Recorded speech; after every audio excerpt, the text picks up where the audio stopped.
السلام عليكم ورحمة الله وبركاته. بسم الله الرحمن الرحيم.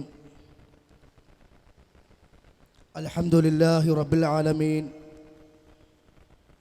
الحمد لله نحمده ونستعينه ونستغفره ونستهديه ونؤمن به ونتوكل عليه ونعوذ بالله من شرور أنفسنا ومن سيئات أعمالنا.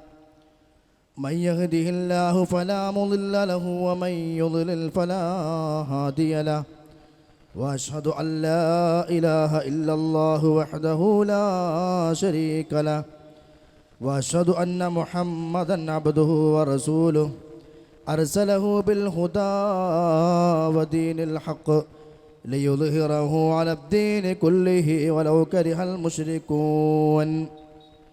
اللهم صل على محمد وعلى آل محمد كما صليت على إبراهيم وعلى آل إبراهيم إنك حميد مجيد. اللهم بارك على محمد وعلى آل محمد كما باركت على إبراهيم وعلى آل إبراهيم إنك حميد مجيد. أما بعد فإن خير الكلام كلام الله وخير السنن سنن محمد صلى الله عليه وسلم وشر الأمور محدثاتها وكل محدثة بدعة وكل بدعة ضلالة وكل ضلالة في النار. أعوذ بالله من الشيطان الرجيم. يا أيها الذين آمنوا اتقوا الله حق تقاته ولا تموتن إلا وأنتم مسلمون. أعوذ بالله من الشيطان الرجيم. وأن هذا صراطي مستقيما فاتبعوه ولا تتبعوا السبل فتفرق بكم عن سبيله ذلكم وصاكم به لعلكم تتقون. من كان يرغب في النجاة فما له غير اتباع المصطفى فيما أتاه ذاك السبيل المستقيم وغيره سبل الضلالة والغواية والردى. فاتبع كتاب الله والسنن التي صحت فذاك إذا اتبعته والهدى. ഏറെ സ്നേഹമുള്ള ബഹുമാനമുള്ള നല്ലവരായ നാട്ടുകാരെ, സഹോദരങ്ങളെ, രക്ഷിതാക്കളെ, എല്ലാ രഹസ്യവും പരസ്യവും കണ്ടുകൊണ്ടിരിക്കുന്ന സർവ്വലോക രക്ഷിതാവും നിയന്താവുമായ അല്ലാഹു സുബ്ഹാനഹു വ തആലയുടെ നിയമനിർദ്ദേശങ്ങൾ ജീവിതത്തിൻ്റെ എല്ലാ മേഖലകളിലും കാത്തു സൂക്ഷിച്ചുകൊണ്ട് നല്ലവരായി ജീവിക്കണമെന്ന് എന്നോടും കൂടെ നിങ്ങളോടും ഉണർത്തുകയാണ്, ഉപദേശിക്കുകയാണ്. അല്ലാഹു തആല നമുക്കേവർക്കും അതിന് തൗഫീഖ് നൽകി അനുഗ്രഹിക്കുമാറാകട്ടെ. നബി സല്ലല്ലാഹു അലൈഹി വസല്ലമയുടെ കൂടെ ജീവിച്ച, ഇസ്ലാമിന് വേണ്ടി കഠിനാധ്വാനം ചെയ്ത, അള്ളാഹുവിൻ്റെ മാർഗത്തിൽ എന്തും ചെയ്യാൻ സന്നദ്ധരായിട്ടുള്ള സ്വഹാബത്തിൻ്റെ ജീവിതത്തിൽ നിന്നുമുള്ള ഏതാനും ചില ഭാഗങ്ങൾ മാത്രമാണ് നിങ്ങൾ ഇവിടെ കേട്ടത്. മണിക്കൂറുകൾ വിശദീകരിച്ചാലും തീരാത്ത, അവസാനിക്കാത്തൊരു വിഷയമാണ് സ്വഹാബത്തിൻ്റെ അള്ളാഹുവിൻ്റെ മാർഗത്തിലുള്ള ജീവിതം എന്ന് പറയുന്നത്. ഇങ്ങനെയെല്ലാം അള്ളാഹുവിന് വേണ്ടി നാളെ പരലോകത്തെ സ്വർഗം മാത്രം ആഗ്രഹിച്ചുകൊണ്ട് ജീവിച്ച സ്വഹാബികൾ, ആ സ്വഹാബികൾ സ്വീകരിച്ച മാർഗവും ആ സ്വഹാബികൾ സ്വീകരിച്ച ആദർശവും മാത്രമാണ് നമ്മുടെ പരലോക വിജയത്തിൻ്റെ മാനദണ്ഡമായി നമ്മൾ സ്വീകരിക്കേണ്ടത്. എന്തിനാണ് നമ്മൾ സ്വഹാബത്തിൻ്റെ മാതൃക പഠിച്ചത്? എന്തിനാ സ്വഹാബികൾ നമുക്ക് മാതൃക എന്നുള്ള വിഷയം നമ്മൾ കേട്ടത്? നമ്മുടെ സ്വർഗത്തിലേക്കുള്ള വഴി ആ സ്വഹാബത്ത് ചെയ്ത വഴി മാത്രമാണ്. നമ്മുടെ പരലോക രക്ഷയ്ക്കുള്ള മാർഗം ആ സ്വഹാബത്ത് സ്വീകരിച്ച മാർഗം മാത്രമാണ്. സ്വഹാബികൾ വിശ്വസിച്ചതും സ്വഹാബികൾ ആചരിച്ചതും സ്വഹാബികൾ പ്രവർത്തിച്ചതും സ്വഹാബികൾ ചൊല്ലിയതും എന്തൊക്കെയാണോ അത് മാത്രമാണ് സ്വർഗത്തിലേക്കുള്ള മാർഗം. അതിനാണ് നമ്മൾ സാധാരണയായി അൽ ജമാഅ എന്ന് പറയുന്നത്. നബി സല്ലല്ലാഹു അലൈഹി വസല്ലമയുടെ വാക്കുകളും പ്രവർത്തനങ്ങളും ആ നബി സല്ലല്ലാഹു അലൈഹി വസല്ലമയുടെ അംഗീകാരങ്ങളും മാതൃകാപരമായ ജീവിതവുമെല്ലാം സുന്നത്താണ്. സുന്നത്ത് എന്ന് പറഞ്ഞാൽ എടുത്താൽ കൂലിയുണ്ട്, അല്ലെങ്കിൽ ഒഴിവാക്കിയ പ്രശ്നമല്ല, ആ അർത്ഥത്തിലല്ല. നബി സല്ലല്ലാഹു അലൈഹി വസല്ലമയുടെ ജീവിതം, ആ ജീവിതത്തിലെ നടപടിക്രമങ്ങൾ, അതിനാണ് സുന്നത്തി എന്ന് പറയുന്നത്. ആ പ്രവാചകനെ കണ്ടുകൊണ്ട് ജീവിച്ച സ്വഹാബികൾ, അവരുടെ പ്രവർത്തനങ്ങൾക്കാണ്, അവരുടെ ഏകോപനത്തിനാണ് അൽ ജമാഅത്തി എന്ന് പറയുന്നത്. അങ്ങനെ വല്ലവനും ജീവിക്കുന്നു എങ്കിൽ അതനുസരിച്ചുകൊണ്ട് ജീവിക്കുന്ന ആളുകൾക്കാണ് അഹ്ലു സുന്നത്തി വൽ ജമാഅ എന്ന് പറയുന്നത്. നബി സല്ലല്ലാഹു അലൈഹി വസല്ലമയുടെ ചര്യയും സ്വഹാബത്തിൻ്റെ മാർഗവും സ്വീകരിച്ച് ജീവിക്കുന്ന ആളുകളാണ് അഹ്ലു സുന്നത്തി വൽ ജമാഅ. പക്ഷേ ഇന്ന് നമ്മുടെ ആധുനിക സമൂഹത്തെ പരിശോധിച്ച് നോക്കിയാൽ അഹ്ലു സുന്നത്തി വൽ ജമാഅ എന്നുള്ള പേരല്ലാതെ വേറെ ഒന്നും ആ പേര് സ്വീകരിച്ച ആളുകളിലോ ആ പേര് വലിയ ആവേശമായി പറഞ്ഞു പഠിപ്പിക്കുന്ന നേതാക്കന്മാരിലോ ഉസ്താദന്മാരിലോ കാണാൻ കഴിയുന്നില്ല എന്നുള്ളത് വലിയൊരു സത്യമാണ്. പേര് സുന്നത്തിൻ്റെ ആളുകൾ എന്നാണെങ്കിലും ഉടുക്കാനും പുതക്കാനും നടക്കാനും ഓടാനും ചാടാനും എല്ലാം ബിദ്അത്തുമായി നടക്കുന്ന ആളുകൾ. വളരെ വ്യക്തമായി എന്താണ് സുന്നത്ത് എന്നും എന്താണ് ബിദ്അത്ത് എന്നും നമ്മൾ മനസ്സിലാക്കിയിരിക്കേണ്ടതുണ്ട്. കാരണം നമ്മുടെ ജീവിതം എന്ന് പറയുന്നത് പരലോകത്തേക്ക് ലക്ഷ്യം വെച്ചുകൊണ്ടുള്ള ഒരു യാത്രയാണ്. ആ യാത്രയിൽ നമുക്ക് അവിടെ രക്ഷയും സമാധാനവും ലഭിക്കണമെങ്കിൽ ഇവിടെ നമ്മൾ സ്വീകരിക്കുന്നതും വിശ്വസിക്കുന്നതുമായ എല്ലാ കാര്യങ്ങളും മാതൃകയുള്ള സ്വഹാബത്തിൻ്റെയും പ്രവാചകൻ സല്ലല്ലാഹു അലൈഹി വസല്ലമയുടെയും പഠിപ്പിക്കപ്പെട്ട വിഷയങ്ങളായിരിക്കണം.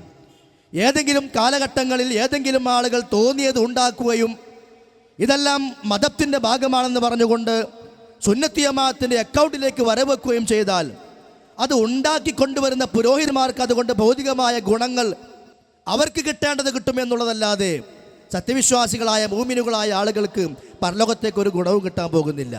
നോക്കൂ നിങ്ങൾ, ഇന്ന് നമ്മുടെ സമൂഹത്തിൽ നിലവിലുള്ള ഏതാനും ചില കാര്യങ്ങളാണ് ബദ്രിയ, മങ്കൂസിയ, ഖസീദ മുഹമ്മദിയ, സലാം ബെയ്ത്ത്, തവസുൽ ബെയ്ത്ത്, ആരംഭപ്പൂവായ കുണ്ടൂർ ഉസ്താദിൻ്റെ ബെയ്ത്ത്, CM തവസുൽ ബെയ്ത്ത്, താജുൽ ഉലമ മർളിയാത്ത്, അജ്മീർ ഖാജ ബെയ്ത്ത്, ഗൗസുൽ ആലം ബെയ്ത്ത്, മമ്പുറം ബെയ്ത്ത്, ത്വലഅൽ ബദർ ബെയ്ത്ത്, ജീലാനി സലാം ബെയ്ത്ത്, അഷ്റഖ് ബെയ്ത്ത്, യാ അക്രം ബെയ്ത്ത്, യാ സയ്യിദി ബെയ്ത്ത്, ഉമർ ഖാലി ഖസീദ, ജൽജലൂത്ത് ബെയ്ത്ത്, അഖ്സാം ബെയ്ത്ത് ചൊല്ലുന്ന മൗലവിമാർക്ക് നല്ലോണം കിട്ടും. അവർക്ക് ഇഷ്ടം പോലെ കിട്ടും. കാശായിട്ടും കിട്ടും, അതേപോലെ കോഴിയായിട്ടും കിട്ടും, ചോറായിട്ടും കിട്ടും. പക്ഷേ മുസ്ലിം സമൂഹത്തിൻ്റെ പോക്കറ്റാണ് നഷ്ടപ്പെടുന്നത്. പോക്കറ്റ് പോട്ടെ, പണം എന്ന് പോയ നാളെ വേറെ വരും, പരലോകമാണ് നഷ്ടപ്പെട്ടു പോകുന്നത്. ദീനെന്ന് പറഞ്ഞാൽ ഏതെങ്കിലും മതപുരോഹിതന്മാരോ ഏതെങ്കിലും കാലഘട്ടത്തിലെ മുസ്ലിയാക്കന്മാരോ മൗലവിമാരോ കാളിമാരോ മഹല്ല് മെമ്പർമാരോ കമ്മിറ്റിക്കാരോ ഉണ്ടാക്കേണ്ട ഒന്നല്ല. ദീൻ അള്ളാൻ്റെ മതമാണ്. അത് എൻ്റെ മതമല്ല, എൻ്റെ വാപ്പാൻ്റെ മതമല്ല, നിങ്ങളുടെ മതമല്ല, നിങ്ങളുടെ വാപ്പാരുടെ മതമല്ല. ദീൻ അള്ളാൻ്റെ മതമാണ്. അത് പഠിപ്പിക്കാൻ അള്ളാഹ് റസൂലുമാരെ നിയോഗിച്ചത് ലോകത്തേക്ക്. ആ റസൂലുമാരുടെ അവസാനത്തെ ആളായിക്കൊണ്ടാണ് നബി സല്ലല്ലാഹു അലൈഹി വസല്ലമയെ നിയോഗിച്ചത്.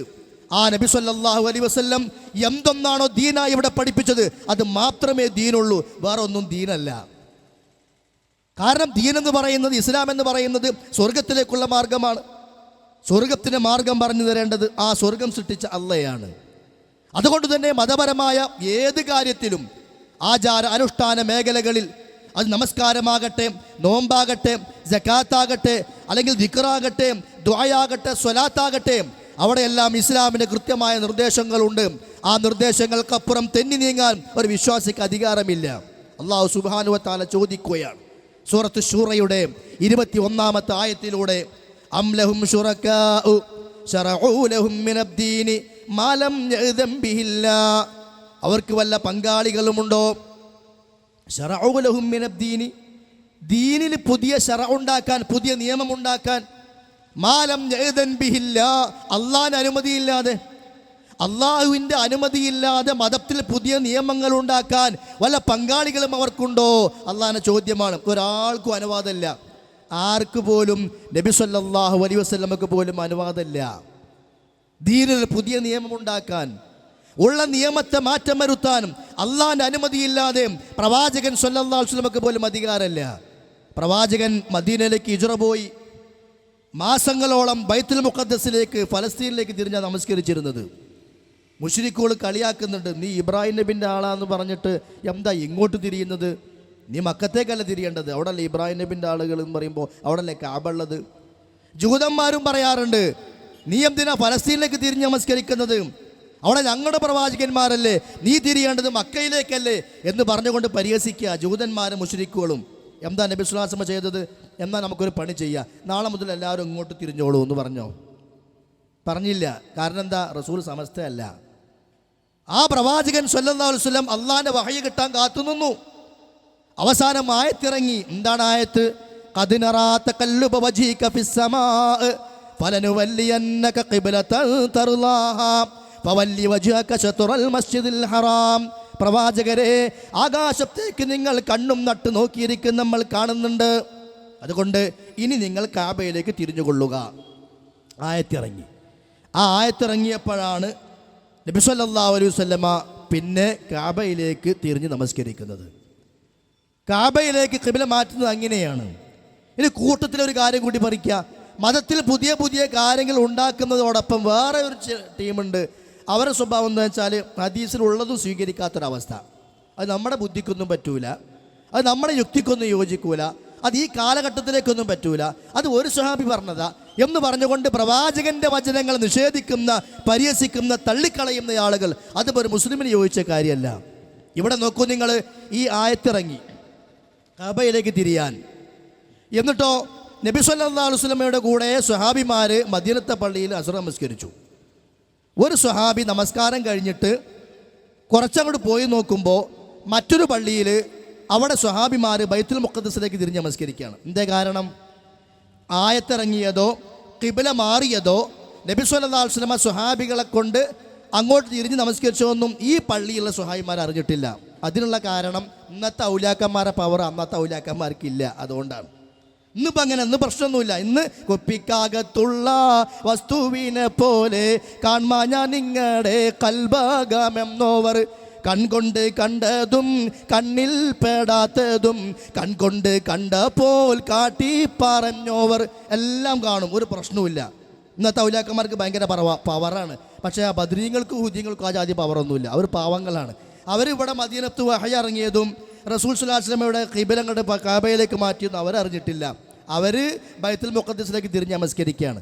അപ്പോൾ ഈ പള്ളീൻ്റെ പുറത്തുനിന്ന് പ്രവാചകൻ്റെ കൂടെ മദീനത്തെ പള്ളിയിൽ അസ്ർ നമസ്കരിച്ച ആ സ്വഹാബി അവിടെ എത്തിയപ്പോൾ ഉറക്കെ വിളിച്ചു പറയാണ്, ഖിബ്ല മാറ്റിയിരിക്കുന്നു കാബയിലേക്ക്. നബി സല്ലല്ലാഹു അലൈഹി വസല്ലമ ഖിബ്ല മാറി നമസ്കരിച്ചിരിക്കുന്നു എന്ന് പള്ളിയുടെ പുറത്ത് നിന്ന് വിളിച്ചു പറഞ്ഞപ്പോൾ ആ പള്ളിയിൽ നിന്നുകൊണ്ട് 2 റക്അത്ത് ഫലസ്തീനിലേക്ക് തിരിഞ്ഞ് നമസ്കരിച്ച അതേ സ്വഹാബിമാരും ആ നമസ്കാരം കഴിയാൻ പോലും കാത്തു നിൽക്കാതെ നേരെ കാബയിലേക്ക് കൊണ്ട് തിരിഞ്ഞു. ഈ തിരിയലിൻ്റെ പേരാ സലഫി മൻഹജ്.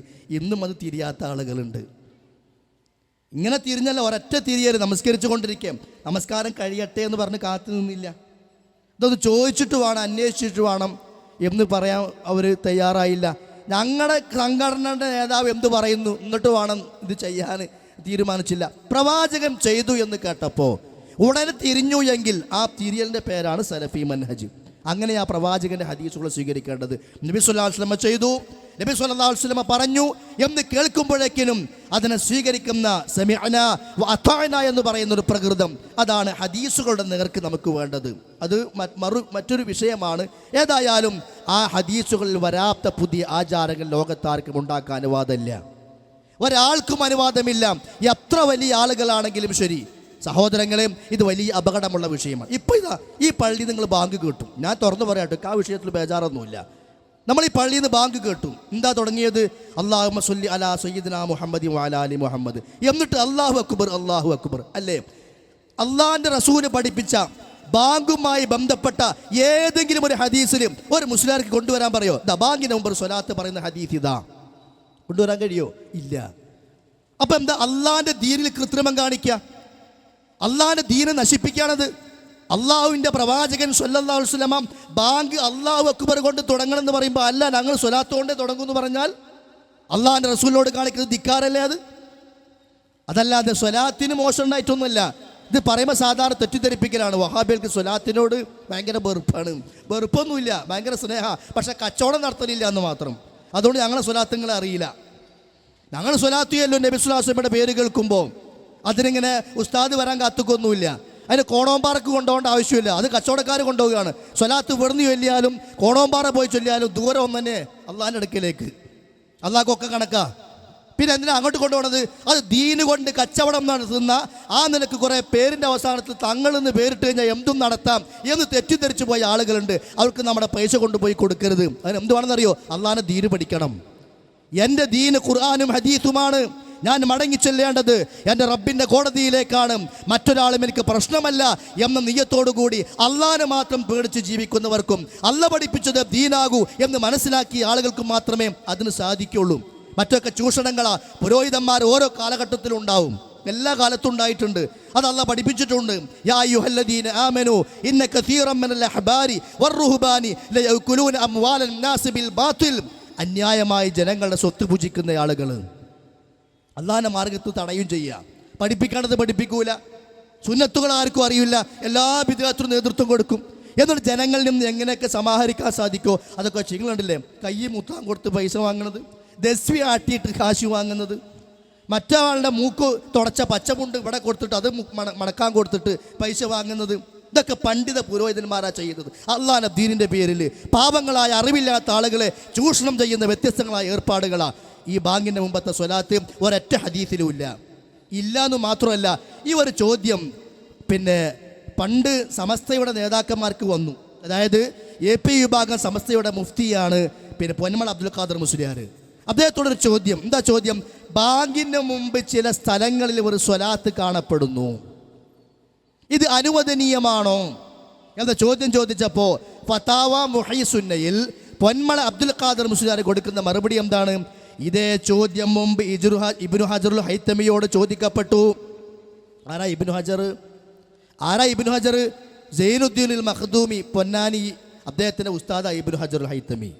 യമനിൽ നിന്ന് വന്നതാ ഈ സൈനുദ്ദീനുൽ മഖ്ദൂം. ആ ഇബ്നു ഹജറുൽ ഹൈത്തമി ഷാഫി പണ്ഡിതനാം.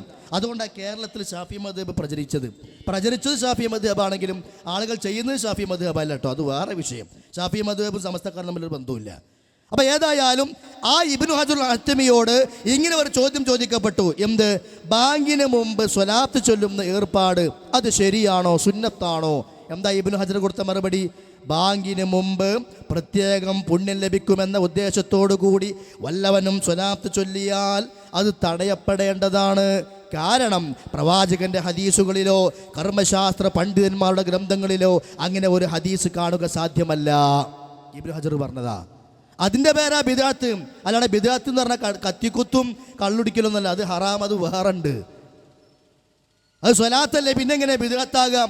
ഇത് ഫാത്തിഹല്ലേ, പിന്നെങ്ങനെ ബിദ്അത്താകാം? അത് യാസീനല്ലേ, പിന്നെങ്ങനെ ബിദ്അത്താകാം എന്നാ പലപ്പോഴും തെറ്റിദ്ധരിപ്പിക്കാറുള്ളത്. നമ്മളെ സംബന്ധിച്ചിടത്തോളം യാസീൻ അല്ലേ എന്നുള്ളതല്ല വിഷയം. അങ്ങനെയാണെങ്കിൽ ഒരു പണി ചെയ്യുക, നാളെ മുതൽ നമസ്കരിക്കാൻ കൈ കെട്ടിയിട്ട് ഒരു 10 സ്വലാത്ത്. അല്ലാഹുമ്മ സ്വല്ലി അലാ മുഹമ്മദി വഅലാ ആലി മുഹമ്മദ് കമാ സ്വല്ലൈത അലാ ഇബ്രാഹിം. ഉസ്താദ് പറയും പറ്റൂലെന്ന്, അന്തുണ്ടെങ്കിൽ പറയും പറ്റൂലെന്ന്.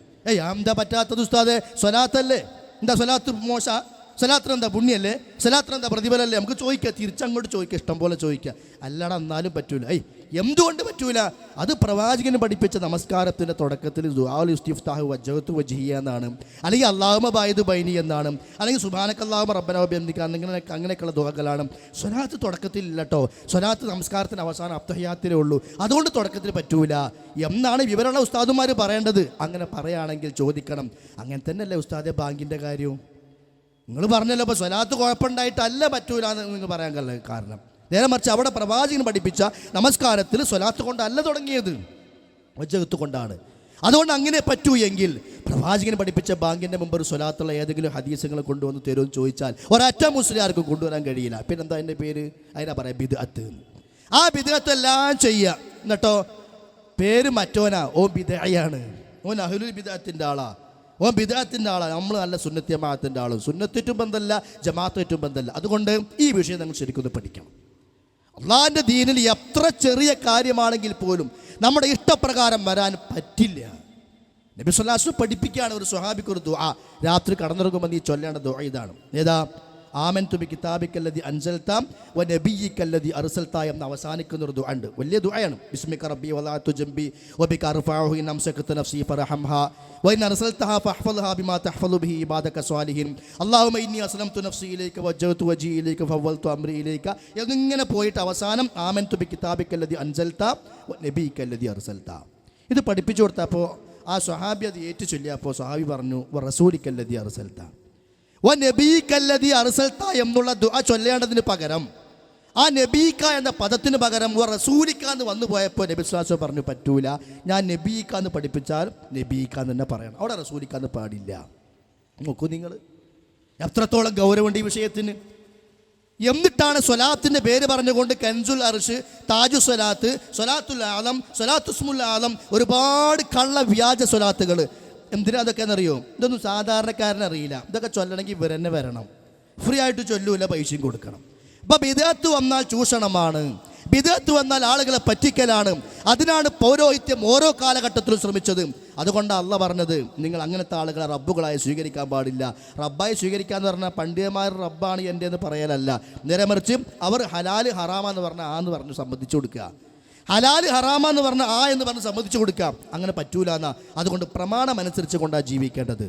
ഏത് കാര്യമാണെങ്കിലും ശരി. നോക്കൂ നിങ്ങൾ, അല്ലാഹു സുബ്ഹാനഹു വ തആല പറയാണ്, ഇവിടെ ഇതിലൊന്നും സംഘടനാ വ്യത്യാസങ്ങളില്ല, ഇതൊക്കെ എല്ലാവർക്കും ആവശ്യമായ കാര്യമാണ്. പക്ഷെ നമ്മളൊക്കെ ചില കാര്യങ്ങൾ പറയുമ്പോൾ ഈ പറഞ്ഞതൊക്കെ ഇപ്പം ഞാനാണല്ലോ ചെയ്യുന്നത് എന്ന ഒരു സങ്കടം ഉണ്ടാവും. ചിലപ്പം പറഞ്ഞവനോട് ദേഷ്യം വരും, ചിലപ്പോൾ ഒന്ന് തരാനൊക്കെ തോന്നും. ആയിട്ട് പിന്നെ കാര്യമൊന്നുമില്ലല്ലോ. ഈ സത്യം നമ്മൾ മനസ്സിലാക്കി ഈ വിഷയം നമ്മൾ പഠിക്കുക. എന്താ അല്ലാഹ് പറയുന്നത്? നമ്മൾ എല്ലാവരും സാധാരണ ഓതുന്നൊരു സൂറത്ത്, വെള്ളിയാഴ്ച എപ്പോഴും കേൾക്കാറുണ്ട് ആ സൂറത്ത്. അല്ലതാക ഹദീസുൽ ഖാശിയ വുജൂഹു യൗമഇദിൻ ഖാശിഅ ആമിലത്തുൻ നാസിബ തസ്ലാ നാറൻ ഹമിയ. ആകെക്കൂടെ മൂടിക്കളയുന്ന പ്രയാസം നിറഞ്ഞ ആ ദിവസത്തിലെ വൃത്താന്തം നിനക്ക് വന്നെത്തിയോ? ഖിയാമത്ത് നാളിനെ കുറിച്ചാ ചോദ്യം. ആ ദിവസത്തിൽ ഇന്ന് പോയിട്ട് ഖുർആൻ പരിഭാഷ പഠിച്ചോളൂ, ആയത്തൊന്ന് എടുത്തു നോക്കിക്കോളൂ. നമ്മുടെ ഉസ്താദുമാരോട് പറയാം, ഉസ്താദുമാരെ നമ്മുടെ പള്ളിയിൽ വരെ ഖുർആൻ പരിഭാഷ കൊടുന്നു വെച്ചേരി എന്ന് പറയണം. നിങ്ങൾ മുജാഹിദുകൾ കണ്ടില്ലേ, ഒരു പള്ളി ഉണ്ടാക്കി ആദ്യം പരിഭാഷ കൊണ്ടുപോയേക്കും. എന്തിനാ? അവർക്ക് ആൾക്കാരെ പറ്റിക്കണം എന്നില്ല, ആൾക്കാർ പഠിച്ചോട്ടെ എന്ന് പറഞ്ഞ് വിട്ടിക്കാണ്. നിങ്ങളെന്താ അങ്ങനെ? നിങ്ങൾ ഖുർആൻ പരിഭാഷ കൊണ്ടുവരൂ നമ്മുടെ പള്ളിയിലേക്ക് എന്ന് ഉസ്താദുമാരോട് പറയണം. അത് മുജാഹിദിൻ്റെ പരിഭാഷ ഒന്നും വേണ്ട, നമ്മുടെ ഇയാളുടെ പരിഭാഷ ഉണ്ടല്ലോ, ഇത് മാട്ടൂല് ഉസ്താദിൻ്റെ പരിഭാഷ ഉണ്ട്, പിന്നെ കൂറ്റനാട് KV മുഹമ്മദ് മുസ്ലിയാരുടെ പരിഭാഷ ഉണ്ട്, പിന്നെ മറ്റേ ഇതുണ്ടല്ലോ ജർമ്മനിയിൽ റസൂലിനെ കൊടുക്കുന്ന എന്താണ് പേര്, കാസിമിൻ്റെ പരിഭാഷ ഉണ്ട്. ഇങ്ങനെ പല ആൾക്കാരും നമ്മുടെ ഒരുപാട് ഉസ്താദുമാരെ പരിഭാഷ ഉണ്ട്. ഏതെങ്കിലും ഒരു പരിഭാഷ, അതൊക്കെ നമ്മൾ വായിക്കാൻ വേണ്ടി നമ്മുടെ ഉസ്താദുമാർ എഴുതിയതല്ലേ, ഒരു പരിഭാഷ നിങ്ങൾ പള്ളിയിൽ കൊണ്ടുവന്നിച്ച് തരും എന്ന് നമ്മുടെ കമ്മിറ്റിക്കാരോട് ഉസ്താദുമാരോട് പറയണം. അത് എൻ്റെ ഈ പ്രിയപ്പെട്ട നാട്ടുകാരുടെ ശബ്ദം കേൾക്കുന്ന എല്ലാവരോടും എൻ്റെ ഒരു അപേക്ഷയാണ്. എന്നാൽ നമ്മൾ കുറേ നന്നാവും, നമ്മളെ പോക്കറ്റ് സുരക്ഷിതമാവും, പരലോകം സുരക്ഷിതമാവും. ഖുർആനിൻ്റെ സൂറത്തുൽ ഫാത്തിഹ മുതൽ സൂറത്തുൽ നാസ് വരെ ഈ നമുക്കിപ്പോൾ 45-50 വയസ്സായിട്ട് എത്ര പേരാ അർത്ഥം അറിഞ്ഞു വായിച്ചത്? എത്ര പേരുണ്ട് അർത്ഥം അറിഞ്ഞവർ? ഖുർആൻ ഹുദൻ ലിന്നാസ്, നേർമാർഗ ദർശനമാണെന്ന്. നേർമാർഗം എന്ന് പറഞ്ഞാൽ ഇങ്ങനെ പള്ളിയിലുള്ള നമ്മുടെ വീട്ടിലുള്ള അടച്ചു വെച്ചാൽ നേർമാർഗം കിട്ടുമോ? അത് ഉള്ളിലുള്ള തുറക്കണം, അത് വായിക്കണം, അത് പഠിക്കണം. ഇനി മുജാഹിദിൻ്റെ വായിച്ചിട്ട് പഴച്ചു പോണ്ട. സമസ്തക്കാരുടെ ഒരുപാട് പണ്ഡിതന്മാർ എഴുതിയ നല്ല തഫ്സീറുകളുണ്ട്, പരിഭാഷകളുണ്ട്, അത് വായിച്ചോളി. അതിലൊന്നും ഈ ജാതി തോന്നിയാസൊന്നും ഉണ്ടാവില്ല. അതൊക്കെ പുറത്ത് അങ്ങാടിയിൽ വരുമ്പോഴേ ബിദ്അത്തൊക്കെ ഉണ്ടാവുള്ളൂ. പരിഭാഷയിലൊന്നും ഇല്ല, ഞങ്ങൾ പരിശോധിച്ച് നോക്കിയതാ. അതുകൊണ്ട് അതൊക്കെ ഒന്ന് വായിച്ചു പഠിക്കുക. എന്താ അല്ലാഹ് പറയുന്നത്? അല്ലാതാക ഹദീസുൽ ഖാശിയ വുജൂഹുൻ യൗമഇദിൻ ഖാശിഅ. അന്ന് ചില മുഖം യൗമഇദിൻ ഭയപ്പാടോട് കൂടിയായിരിക്കും. പരലോകത്ത് അല്ലാഹ് പറയുന്നതാണ്. ഇത് ഏതെങ്കിലും കമ്മിറ്റിൻ്റെ തീരുമാനമല്ല. അല്ലാഹ് പറയാണ്, നാളെ പരലോകത്ത് ചില ആളുകൾ ഭയപ്പാടോടുകൂടിയായിരിക്കും, ആകെ വേജാറിലായിരിക്കും, വിഷമത്തിലായിരിക്കും. എന്തേ കാരണം? ആമിലത്തുൻ നാസിബ, ഒന്നും പ്രവർത്തിക്കാതെ വന്നത് കൊണ്ടല്ല, നേരെ മറിച്ച് പ്രവർത്തിച്ച് ക്ഷീണിച്ചവരാണവർ. ഒരുപാട് പണിയെടുത്തിട്ട് ദുനിയാവുന്ന് കുറേ ചെമ്പേറ്റിയിട്ടുണ്ട്, കുറേ അറുത്തിട്ടുണ്ട്, കുറേ പൈസ ചിലവാക്കിയിട്ടുണ്ട്. കുത്തുബിയത്തിനൊക്കെ എത്രയോ കൊടുത്തത്. ബദ്രീങ്ങൾ ആണ്ടിനൊക്കെ ചെമ്പിങ്ങനെ റോഡിൻ്റെ ഈ തല മുതൽ ആ തല വരെ ചെമ്പാ, കാണാൻ നല്ല രസമായിരുന്നു. അങ്ങനെ കുറേ പണിയെടുത്തിട്ടുണ്ട്. അതിൻ്റെ കുറേ വളണ്ടിയറായിട്ട് നടന്നിട്ടുണ്ട്. സ്വലാത്ത് നഗറിലെ വളണ്ടിയർമാർക്കൊക്കെ വലിയ താല്പര്യം, കാരണം അവിടെ സ്ത്രീകൾ, ഇവിടെ പുരുഷന്മാർ. അപ്പം അതിൻ്റെ ഇടയിലൊക്കെ ലൈന് കെട്ടാനൊക്കെ ആൾക്കാർക്ക് നല്ല ഇഷ്ടമാണ്. അങ്ങനെ കുറേ വളണ്ടിയർമാർ എന്തൊക്കെ അധ്വാനായിരുന്നു എന്നറിയോ. അങ്ങനെ ആമിലത്തുൻ നാസിബ, പ്രവർത്തിച്ച് ക്ഷീണിച്ചവരാണവർ. തസ്ലാ നാറൻ ഹാമിയ, അവർ നരകത്തിലേക്ക് പ്രവേശിപ്പിക്കപ്പെടുന്നതാണ്. പേടിച്ച് വരുന്ന ആളുകൾ, പേടി കർമ്മമില്ലാഞ്ഞിട്ടല്ല, കർമ്മ ഉണ്ട് പക്ഷേ ക്ഷീണിച്ചവർ, ചെയ്ത് ക്ഷീണിച്ചവർ, അവർ നരകത്തിലേക്ക് എന്ന് അള്ളാഹ് പറയുമ്പോൾ ആരാണിവർ? മുഫസ്സിറുകൾ വിശദീകരിക്കുകയാണ്. രണ്ട് വിഭാഗം ആളുകളാണ്. ഒന്ന്, നബി സല്ലല്ലാഹു അലൈഹി വസല്ലമയുടെ മാതൃകയില്ലാത്ത പ്രവർത്തനങ്ങൾ ചെയ്ത ആളുകൾ. ഒരു കാര്യം അതുകൊണ്ടില്ല. എത്ര വലുത് ചെയ്താലും അള്ളാഹുവിൻ്റെ പ്രവാചകൻ സല്ലല്ലാഹു അലൈഹി വസല്ലമ ദീനാണ്, പരലോകത്തേക്കുള്ളതാണ്, സ്വർഗത്തിന് കാരണമാണ് എന്ന് പറഞ്ഞ് പഠിപ്പിക്കാത്ത എത്ര വലുത് ചെയ്താലും ഒരു കാര്യമില്ല എന്ന് തുറന്നു പറയേണ്ട ബാധ്യത മാത്രമേ ഞങ്ങൾക്കുള്ളൂ. സ്വീകരിക്കലും സ്വീകരിക്കാതിരിക്കലും നിങ്ങളുടെ ഇഷ്ടമാണ്. ഇപ്പം ഞാനൊരു ഉദാഹരണം പറഞ്ഞുതരാം. നമ്മുടെ നാടുകളിലൊക്കെ വ്യാപകമായ ഒന്നാണ് മങ്കൂസ് മൗലിദ്. എല്ലാ റബീഉൽ അവ്വൽ വന്നാലും മങ്കൂസ് മൗലിദ് ഓതണം എന്നാണ്. അത് റബീഉൽ അവ്വലുകളിൽ മാത്രമല്ല, വീടുകളിൽ ആരെങ്കിലും മരിച്ചാലും കുറേ ദിവസം ഉസ്താദുമാർ മങ്കൂസ് ഓതാനാണ് വരിക. ഇതൊന്നും ഫ്രീ അല്ല കേട്ടോ, അത് വേറെ വിഷയം. അത് ചൂഷണം എന്നാണ് പറയുക. അതിനാണ് ആത്മീയമായ ചൂഷണം. ഈ മങ്കൂസ് എന്താ? അല്ലാഹു തആല ഇറക്കിയ ഖുർആന്റെ ഭാഗമൊന്നുമല്ലല്ലോ, നബി സല്ലല്ലാഹു അലൈഹി വസല്ലം കൊണ്ടുവന്നതും അല്ല, സ്വഹാബത്ത് കണ്ടതും അല്ല, അവ സുന്നത്തും അല്ല, ജമാഅത്തും അല്ല എന്ന് മനസ്സിലായി. പിന്നെന്താണ്? അതിനാണ് അഹ്ലു സമ്പത്തി വൽ ജമാഅ എന്ന് വേണമെങ്കിൽ പറയാം. അതൊരു സമ്പത്തിൻ്റെ വകുപ്പാണ്. കാരണം അത് ആരും വെറുതെ ചൊല്ലണമെന്നല്ല. ഈ മങ്കൂസ് മൗലിദ് ഓരോ റബീഉൽ അവ്വൽ വരുമ്പോഴും ചുരുങ്ങിയത് 3 തവണ ഓതണം എന്നാണ് മുസ്തഫമാർ പറയാം. ഒരു മുസ്ലിയാർ എഴുതി വെക്കുക, കോടമ്പുഴ ബാവ മുസ്ലിയാർ എന്ന് പറയും, കാര്യപ്പെട്ട ആളാണ്. അത് എഴുതി വെച്ചു, ഓരോ റബീഉൽ അവ്വലിലും നിങ്ങൾ ചുരുങ്ങിയത് 3 തവണയെങ്കിലും നിങ്ങൾ എന്ത് ചെയ്യണം? ഈ മങ്കൂസ് മൗലിദ് ഓതണം. സമീപത്തുള്ള ആളുകളെ ഒരുമിച്ച് കൂട്ടി അവർക്ക് ഭക്ഷണവും ഉണ്ടാക്കി കൊടുക്കണം. ഇനി അതിന് സാധ്യമല്ലെങ്കിൽ, എല്ലാവരെയും ഒരുമിച്ച് കൂട്ടാൻ സാധ്യമല്ലെങ്കിൽ, വീട്ടിൽ വെച്ചുകൊണ്ടെങ്കിലും 1 തവണ നിങ്ങൾ മങ്കൂസ് മൗലിദ് പാരായണം ചെയ്യണം. ആ മങ്കൂസ് മൗലിദ് നിങ്ങൾ 1 തവണ പാരായണം ചെയ്യുമ്പോൾ സമീപ വീടുകളിൽ മുജാഹിദുകളോ ജമാഅത്തുകാരോ ഇല്ലെങ്കിൽ മൈക്ക് ഉപയോഗിക്കേണ്ടതില്ല. ഇത് ഏതാ ദീന്? അല്ലാഹു ആലം. ചെയ്യണതോ ബിദ്അത്ത്. അപ്പോഴെങ്കിലും നല്ല മനസ്സ് വേണ്ടേ? നിങ്ങൾ മങ്കൂസ് മൗലൂദ് ഓതുമ്പോൾ തൊട്ടടുത്ത വീട്ടിൽ മുജാഹിദോ ജമാഅത്തുകാരനോ ഇല്ലെങ്കിൽ മൈക്ക് വേണ്ടാന്ന്. അങ്ങനെ ഒരു ഷർത്ത് ഇസ്ലാമിൽ ഏതെങ്കിലും വിഭാഗത്തിനുണ്ടോ? അതാ പറഞ്ഞത് ഇതൊക്കെ കള്ളന്മാരെ പണിയാണ് എന്ന്. അത് പറഞ്ഞെങ്കിൽ ദേഷ്യം പിടിച്ചിട്ട് കാര്യമൊന്നുമില്ല. ഈ മുസ്ലിം സമൂഹത്തെ ഞങ്ങൾ ഇതിൻ്റെ പേരിൽ പറ്റിച്ചുകൊണ്ടിരിക്കുന്നത്. ആ മങ്കൂസ് മൗലിദ്, അതിനെപ്പറ്റി പുണ്യ മൗലിദ് എന്നാണ് വേറെ സഖാഫി എഴുതിയത്, MA ജലീൽ സഖാഫി പുല്ലാര എഴുതിയത്. അത് പുണ്യ മൗലിദ് എന്നാണ്. ഈ പുണ്യ മൗലിദ് ഇങ്ങനെ ചൊല്ലുമ്പോൾ അപ്പോൾ നമ്മളിത് വലിയ അധ്വാനം ഉണ്ടല്ലോ, പൈസ ചിലവാക്കണം, അവിടെ ഉസ്താദന്മാരെ കൊണ്ടുവരണം, രാത്രി കുറേ സമയം ഉറക്കുളച്ചിരിക്കണം, പിന്നെ ഉസ്താദന്മാർ ചൊല്ലുമ്പോൾ നമ്മൾ ജവാബ് ഇങ്ങനെ ചൊല്ലിക്കൊടുക്കണം, ഭക്ഷണം അപ്പുറത്ത് വേറെ ഉണ്ടാക്കണം, ഇവർക്കുള്ളത് വേറെ കവറിലാക്കിയിട്ട് അൽഫാത്തിഹ കവറിൽ വേറെ ഉണ്ടാക്കി വെക്കണം. അങ്ങനെ കുറേ പണികളുണ്ട്. ആമിലത്തുൻ നാസിബ, പ്രവർത്തിച്ച് ക്ഷീണിച്ചവരാണവർ, ഒരു കാര്യമില്ല. ആ മങ്കൂസ് മൗലിദിൻ്റെ ഇടയിൽ വരുന്ന 1-2 ഭാഗങ്ങൾ എൻ്റെ പ്രിയപ്പെട്ട സഹോദരന്മാർ മനസ്സിലാക്കാൻ വേണ്ടി പറയാം. അള്ളാഹുവിൻ്റെ ദീനുമായോ അള്ളാഹിൻ്റെ റസൂൽ പഠിപ്പിച്ച ദീനുമായോ ഇതിനൊരു ബന്ധവുമില്ല. എന്താണെന്നറിയോ? ആ മങ്കൂസ് മൗലിദിന് ഇടയ്ക്ക് വരുന്ന ചില ഭാഗം ഞാൻ സാമ്പിളിന് വേണ്ടി പറഞ്ഞു തരാം. നമ്മളൊക്കെ വിചാരിച്ചാൽ എന്താ, അറബിയിലാണ്, അപ്പോൾ അത് സ്വർഗത്തിൽ തന്നെ ഇക്കാരം, നല്ല സമാധാനമാണ്, ഒരു കുളിരൊക്കെ ഉണ്ടാവും നമുക്ക്. മാത്രമല്ല നല്ല ലൈറ്റും ആ ഉസ്താമാരെ വള്ളക്കുപ്പായത്തിൻ്റെ കളറും, അപ്പുറത്ത് ചന്ദനത്തിനുണ്ടെങ്കിൽ പിന്നെ അതിൻ്റെ ഈമാനും, ചോറ് വേഗുണ്ടെങ്കിൽ അതിൻ്റെ മണം കൂടുമ്പോൾ തെഹുവിയും ഒക്കെ പാടം കെട്ട് നമ്മൾ വലിയൊരു ആവേശത്തിലായിരിക്കും. പക്ഷെ ഒരു 5 പൈസ ഗുണമില്ല പണി. ഗുണമുണ്ട്, ഓതിയ മൊയിലിൽ കിട്ടും. നമുക്കൊരു കാര്യമില്ല. നിങ്ങൾ പൈസയും പോയി, പരലോകം പോയി. എന്താണ് അവിടെ ചൊല്ലുന്നത് അറിയോ? ഉദാഹരണത്തിന് വേണ്ടി മാത്രം സാമ്പിൾ എന്ന് പറയാൻ, സലാത്തും വതസ്ലീമുൻ വഅസ്കാ തഹിയ്യതി അലൽ മുസ്തഫൽ മുഖ്താരി ഖൈറിൽ ബരിയതി. അതൊരു ആൾക്കാരെ പൊട്ടന്മാരാക്കാനുള്ള സ്വലാത്താണ്. കാരണം ഇതിലും സ്വലാത്താണെന്ന് ആൾക്കാരെ തോന്നിപ്പിച്ചാലാണ് വഹാബികൾ ഇപ്പോൾ ഇതിനൊക്കെ എതിരാണല്ലോ, ഈ സ്വലാത്തിന് എതിരാണല്ലോ എന്ന് തെറ്റിദ്ധരിക്കുള്ളൂ. അപ്പോൾ ഇടയിൽ ഒരു സ്വലാത്ത് ഇങ്ങനെ വരും. സ്വലാത്ത് എന്തിനാ? അത് ഇതൊക്കെ ഇതിൻ്റെ ഭാഗാതെ മനസ്സിലാക്കിയിട്ട് മുസ്ലിം സമൂഹത്തിൻ്റെ അറിവില്ലായ്മയെ ചൂഷണം ചെയ്യുക. എടോ, സ്വലാത്ത് എല്ലാം മൗലിയർ വരണം, ഒറ്റക്ക് പേരെ കുത്തിന് സ്വലാത്ത് ഇല്ലേ കൂടെ? അതിനിങ്ങനെ ആഴ്ച തികയാണോ? അതിന് മാസം തികയാണോ? അതിന് പെട്ടി വേണോ? അതിന് കോണോമ്പാറ വേണോ? അപ്പോൾ അത് ഞങ്ങൾ നിന്നും നടന്ന് ഇരുന്നൊക്കെ സ്വലാത്ത് ചെല്ലുന്നുണ്ട്. അതിനൊരാളെ നേതൃത്വത്തിൻ്റെ ആവശ്യമൊന്നുമില്ല. അതൊക്കെ ആളുകളെ ചൂഷണം ചെയ്യുക, കാദ്സിയ്യ, ആ ഇയ്യ, ഈ ഇയ്യ എന്നൊക്കെ പറഞ്ഞിട്ട് ഓരോ സ്ഥലത്തും. ഇതൊക്കെ ശൈത്താൻ്റെ പണിയാണ്. റമദാൻ മാസത്തിൽ അവസാനത്തെ 10 ഓരോ ഒറ്റയിട്ട രാവുകൾക്കും വലിയ പുണ്യമുണ്ട്. അന്നെന്താ, പള്ളിയിൽ വരണം, ഖുർആൻ ഓതണം, പ്രാർത്ഥിക്കണം. അങ്ങനെ റബ്ബുമായി ബന്ധപ്പെടേണ്ട വിശ്വാസികളെ കേരളത്തിലെ ഓരോ സ്ഥലങ്ങളിലും ഓരോ ഒറ്റ ദിവസങ്ങളിലും രാത്രിയിൽ എന്തുണ്ട്, സ്വലാത്ത് നഗറുന്നുണ്ട്. ഇപ്പം തന്നെ മനസ്സിലായത് ശൈത്താൻ്റെ പണിയാണ്. കാരണം ഒറ്റയിട്ട രാത്രികളിൽ പള്ളിയിൽ വരണം, ഖുർആൻ ഓതണം, നമസ്കരിക്കണം, പ്രാർത്ഥിക്കണം. വലിയ പുണ്യമുള്ള ദിവസങ്ങളാണ്. ആ ദിവസങ്ങളിലൊക്കെ കേരളത്തിലെ ഓരോ തൃശ്ശൂർ ജില്ലയിൽ ഒരു സ്വലാത്ത് നഗർ, ഇവിടെ കൊല്ലത്തുണ്ട് തോന്നുന്നു അല്ലേ, ഇവിടെ ഒരു സ്വലാത്ത് നഗർ, മലപ്പുറത്തൊരു സ്വലാത്ത് നഗർ, ഒക്കെ ഒറ്റയിട്ട രാത്രികളിലാണ്. പള്ളിക്ക് അടുത്ത് പോകരുത്, ശൈത്താൻ്റെ പണിയാണത്. പേര് വേറെന്തെങ്കിലും കൈക്കാറോ അത് ഞങ്ങൾ വിചാരിക്കണ്ട. അങ്ങനെ ഈ സ്വലാത്തിൻ്റെ പേര് പറഞ്ഞുകൊണ്ടാണ് അതും നടപ്പിലാക്കുന്നത്. ആ പിന്നെ മങ്കൂസ് മൗലിദിൽ കാണാം. ഇത് ശ്രദ്ധിച്ചോളൂ. സലാത്തും തസ്ലീമും എന്നുള്ള സ്വലാത്തൊക്കെ ചൊല്ലിയിട്ട് പിന്നെ പറയുന്ന വരി എന്താണ്? അയാസ്വനമൽ ഈദില്ലദീ സഫ ഹൗലഹു സ്വനാദീദു മിൻ വഫദിൻ ബഈദിൻ വമിൻ ഖുർബി تنكست مقلوبا فما ذاك كلنا فمن حزننا قد ضربت العير بالصعب صلاة وتسليم وأزكى تحيتي على المصطفى المختار خير البرية وإن كنت من ذنب أتينا فإننا نبوء بإقرار ونلوي عن الذنب.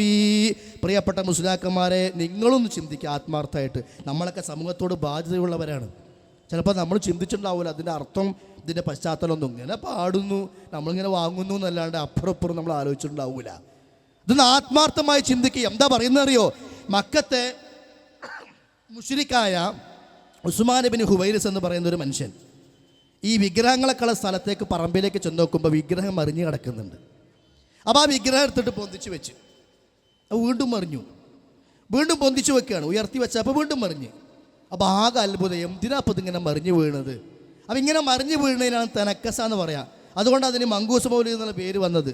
തല തിരിഞ്ഞ് മൗലിദ് എന്നല്ല, തല തിരിഞ്ഞ് വീണ വിഗ്രഹത്തെക്കുറിച്ച് പറയുന്ന മൗലിദ്, അതാണ് മങ്കൂസ് മൗലിദ്. പക്ഷെ അപ്പോൾ അതിൽ നിന്ന് രക്ഷപ്പെടാൻ വേണ്ടി ഇവർ വേറൊരു ഐഡിയ എടുത്ത് ഇപ്പം എന്താ വെച്ചാൽ അത് മൻകൂസ് അല്ല, അത് മങ്കൂസ്, ഖാഫ് കൊണ്ടാണ്, ചുരുക്കപ്പെട്ട മൗലൂദ് എന്നാണ്.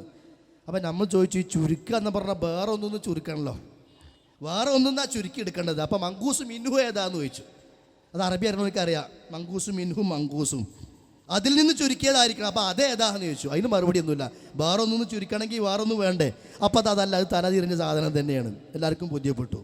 ആ മങ്കൂസ് മൗലിദിൽ പറയാണ്, ഈ ഉസ്മാൻ ഇബ്നു ഹുവൈരിസ് എന്ന ആള് വിഗ്രഹം മറിഞ്ഞ് കിടക്കുന്നുണ്ട്. അപ്പോൾ എണീപ്പിച്ച് നിർത്തി, വീണ്ടും മറിയുക, വീണ്ടും എണീപ്പിച്ച് നിർത്തി, വീണ്ടും മറിയുക, രക്ഷയില്ല. അതിങ്ങനെ മറിഞ്ഞുകൊണ്ടേയിരിക്കുകയാണ്, വീണുകൊണ്ടേയിരിക്കുകയാണ്. അവസാനം ചോദിക്കുകയാണ്, ആ ഉസ്മാൻ ഇബ്നു ഹുവൈരിസ് ചോദിക്കുന്ന ചോദ്യമാണ്, അയാസ്വാനമൽ ഈദില്ലദീ സഫ ഹൗലഹു സ്വനാദീദു മിൻ വഫദിൻ ബഈദിൻ വമിൻ ഖുർബി. അല്ലയോ വിഗ്രഹങ്ങളെ, നിന്റെ ചുറ്റുമല്ലേ വിദൂരത്ത് നിന്നും സമീപ സ്ഥലങ്ങളിൽ നിന്നും ഒരുപാട് നേതാക്കന്മാർ വന്നു കൂടിയിട്ടുള്ളത്. തനക്കസ്ത മഖ്ലൂബ, നീയല്ലേ വീണ് കിടക്കുന്നത്. ഫമാദാക കുല്ലനാ, പറയൂ ഞങ്ങളോട്, നീ എന്തിനാ വീണ് കിടക്കുന്നത്.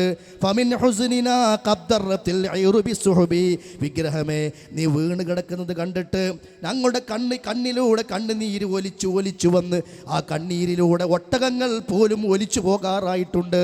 അത്രക്ക് ഞങ്ങൾ കരയുന്നുണ്ട് വിഗ്രഹങ്ങളെ. അപ്പോൾ മറ്റൊരു സലാത്തും തസ്ലീമുൻ വഅസ്കാ തഹിയ്യതി. സുഹൃത്തുക്കളെ, എന്ത് പൊട്ടപ്പിരാന്താണ് നിങ്ങൾ. ഞാൻ എൻ്റെ നാടൻ ഭാഷയിൽ പറയൂട്ടോ, നിങ്ങൾ ആലോചിച്ച് നോക്കി. ഈ വിഗ്രഹവും അതിൻ്റെ ഇടയിൽ സ്വലാത്തും അതേ പറഞ്ഞ ആൾക്കാരെ പറ്റിക്കാനുള്ള സ്വലാത്താണ് ഞാൻ പറഞ്ഞത്. ഇത് ജവാബാണ്. സ്വലാത്തും തസ്ലീമുൻ. വിഗ്രഹങ്ങളെ പറയൂ, നിങ്ങൾ എന്തിനാ വീണ് കിടക്കുന്നത്? സങ്കടം കൊണ്ട് കരഞ്ഞ് കരഞ്ഞ് കണ്ണീരിലൂടെ ചരക്ക് ചുമക്കുന്ന ഒട്ടകങ്ങൾ പോലും ഒലിച്ചു പോകാറായിട്ടുണ്ട്. സ്വലാത്തും തസ്ലീമുൻ വഅസ്കാ തഹിയ്യതി അലൽ മുസ്തഫൽ മുഖ്താരി ഖൈറിൽ ബരിയതി. അടുത്ത വരി എന്താ? അപ്പം മൂല്യര് പിന്നെ പാടുകയാണ്, വഇൻ കുൻത മിൻ ദംബിൻ അതൈനാ ഫഇന്നനാ നബൂഉ ബിഇഖ്റാറിൻ വനൽവി അനിദ്ദംബി. അല്ലയോ വിഗ്രഹങ്ങളെ, ഞാൻ ചെയ്ത വല്ല പാപവും മൂലമാണ് നീ വീണ് കിടക്കുന്നത് എങ്കിൽ ഞാനിതാ മാപ്പ് ചോദിക്കുന്നു. പ്രിയപ്പെട്ട മുസ്ലിമേ, തൊപ്പിൻ തലയെ കിട്ടും കണ്ട് ബേജാറാകണ്ട. ഞങ്ങൾ പറഞ്ഞത് അള്ളാൻ്റെ ദീന. അതുകൊണ്ട് ഒരാളുടെയും ഭീഷണിയും പേടിക്കാണ്ടത് തുറന്ന് പറയണത്. നാളെ സ്വർഗത്തിൽ കൊണ്ട് പോകുന്നതിൻ്റെ പേര് മരിച്ചത് പോണാലും അത്രയ്ക്ക് ഹക്കാന്ന് ബോധ്യമുണ്ട് ഞങ്ങൾക്ക്. നിങ്ങൾ പറയും, മക്കത്തെ മുശ്രിക്ക് വിഗ്രഹത്തിൻ്റെ മുമ്പിൽ പോയി പാടിയ, വിഗ്രഹമേ ഞാൻ ചെയ്ത് തെറ്റാണ് എങ്കിൽ എനിക്ക് മാപ്പ് തരണമെന്ന് പറഞ്ഞ ഉസ്മാൻ ഇബ്നു ഹുവൈരിസിൻ്റെ വാക്ക് കടമെടുത്തിട്ട് പള്ളിയിൽ ഇരുന്നിട്ട് മങ്കൂസ് മൗലിദ് പുണ്യമൗലിദാന്ന് പറഞ്ഞിട്ട് എന്തിനാണ് നമ്മൾ ചൊല്ലുന്നത്? പൈസ ഉണ്ടാക്കണമെങ്കിൽ മാർഗം വേറെ നോക്കിക്കോളി. അള്ളാഹുവിൻ്റെ ദീന് നശിപ്പിച്ചുകൊണ്ടാകരുത്. ഇതൊക്കെ ഒരു സത്യങ്ങളാണ്. അത് പറഞ്ഞാൽ ഞങ്ങളേ ഉള്ളൂ. ഇതിലേക്ക് ആരും വരണ്ട, മെമ്പർഷിപ്പ് ഒന്നും എടുക്കണ്ട. ഇതിൽ സ്ഥലമില്ല. സ്ഥലമില്ലായിട്ട് ഞങ്ങളെ 3 ടീമാക്കി മാറ്റിക്കാൻ ഇതിൽ ഇതിൽ സ്ഥലമില്ലായിട്ട് ഞങ്ങൾ തന്നെ രണ്ടും കൂടി ടീമാക്കി തിരിച്ചിരിക്കുകയാണ്. ഇതിൽ കാര്യം വരണ്ട, മെമ്പർഷിപ്പ് കൊടുക്കണ്ട. പക്ഷേ ഈ സത്യങ്ങൾ മനസ്സിലാക്കിയിട്ടില്ലെങ്കിൽ ഉണ്ടല്ലോ നാളത്തെ പരലോക അപകട. നാളെ കരയേണ്ടി വരും. റബ്ബന ഇന്നനാ അത്അനാ സാദതനാ വകുബറാഅനാ ഫഅളല്ലൂന സബീല. അല്ലാഹ് ഞങ്ങളെ സാദാത്യങ്ങൾ അനുസരിച്ചു പോയി. ഇന്ന സയ്യിദന്മാരും ഇന്ന കുബറാക്കളൊക്കെ ഉള്ള പരിപാടിയാണ്. എല്ലാവരും വരണം, ബയാർത്ഥങ്ങളുണ്ട്, കൂറത്തങ്ങളുണ്ട്. അവനാൻ്റെ കായ് കൂറ തിന്നു പോയി എന്നല്ലാണ്ട് ഒരു കാര്യം അതുകൊണ്ട് കിട്ടാനില്ല. ആ കായാണ് പോകുക എന്നല്ലാണ്ട് അതൊക്കെ എന്തിനാ? ആളുകൾ അവിടെ വെച്ചൊരു പിരിവിന് വേണ്ടിയിട്ടാണ്, അതൊക്കെ പേടിപ്പിക്കാൻ വേണ്ടി കൊണ്ട്. ആയിട്ടൊന്നും ഒരു കാര്യമില്ല. പടച്ചോൻ്റെ അടുക്കൽ എല്ലാവരും ഒന്നാ.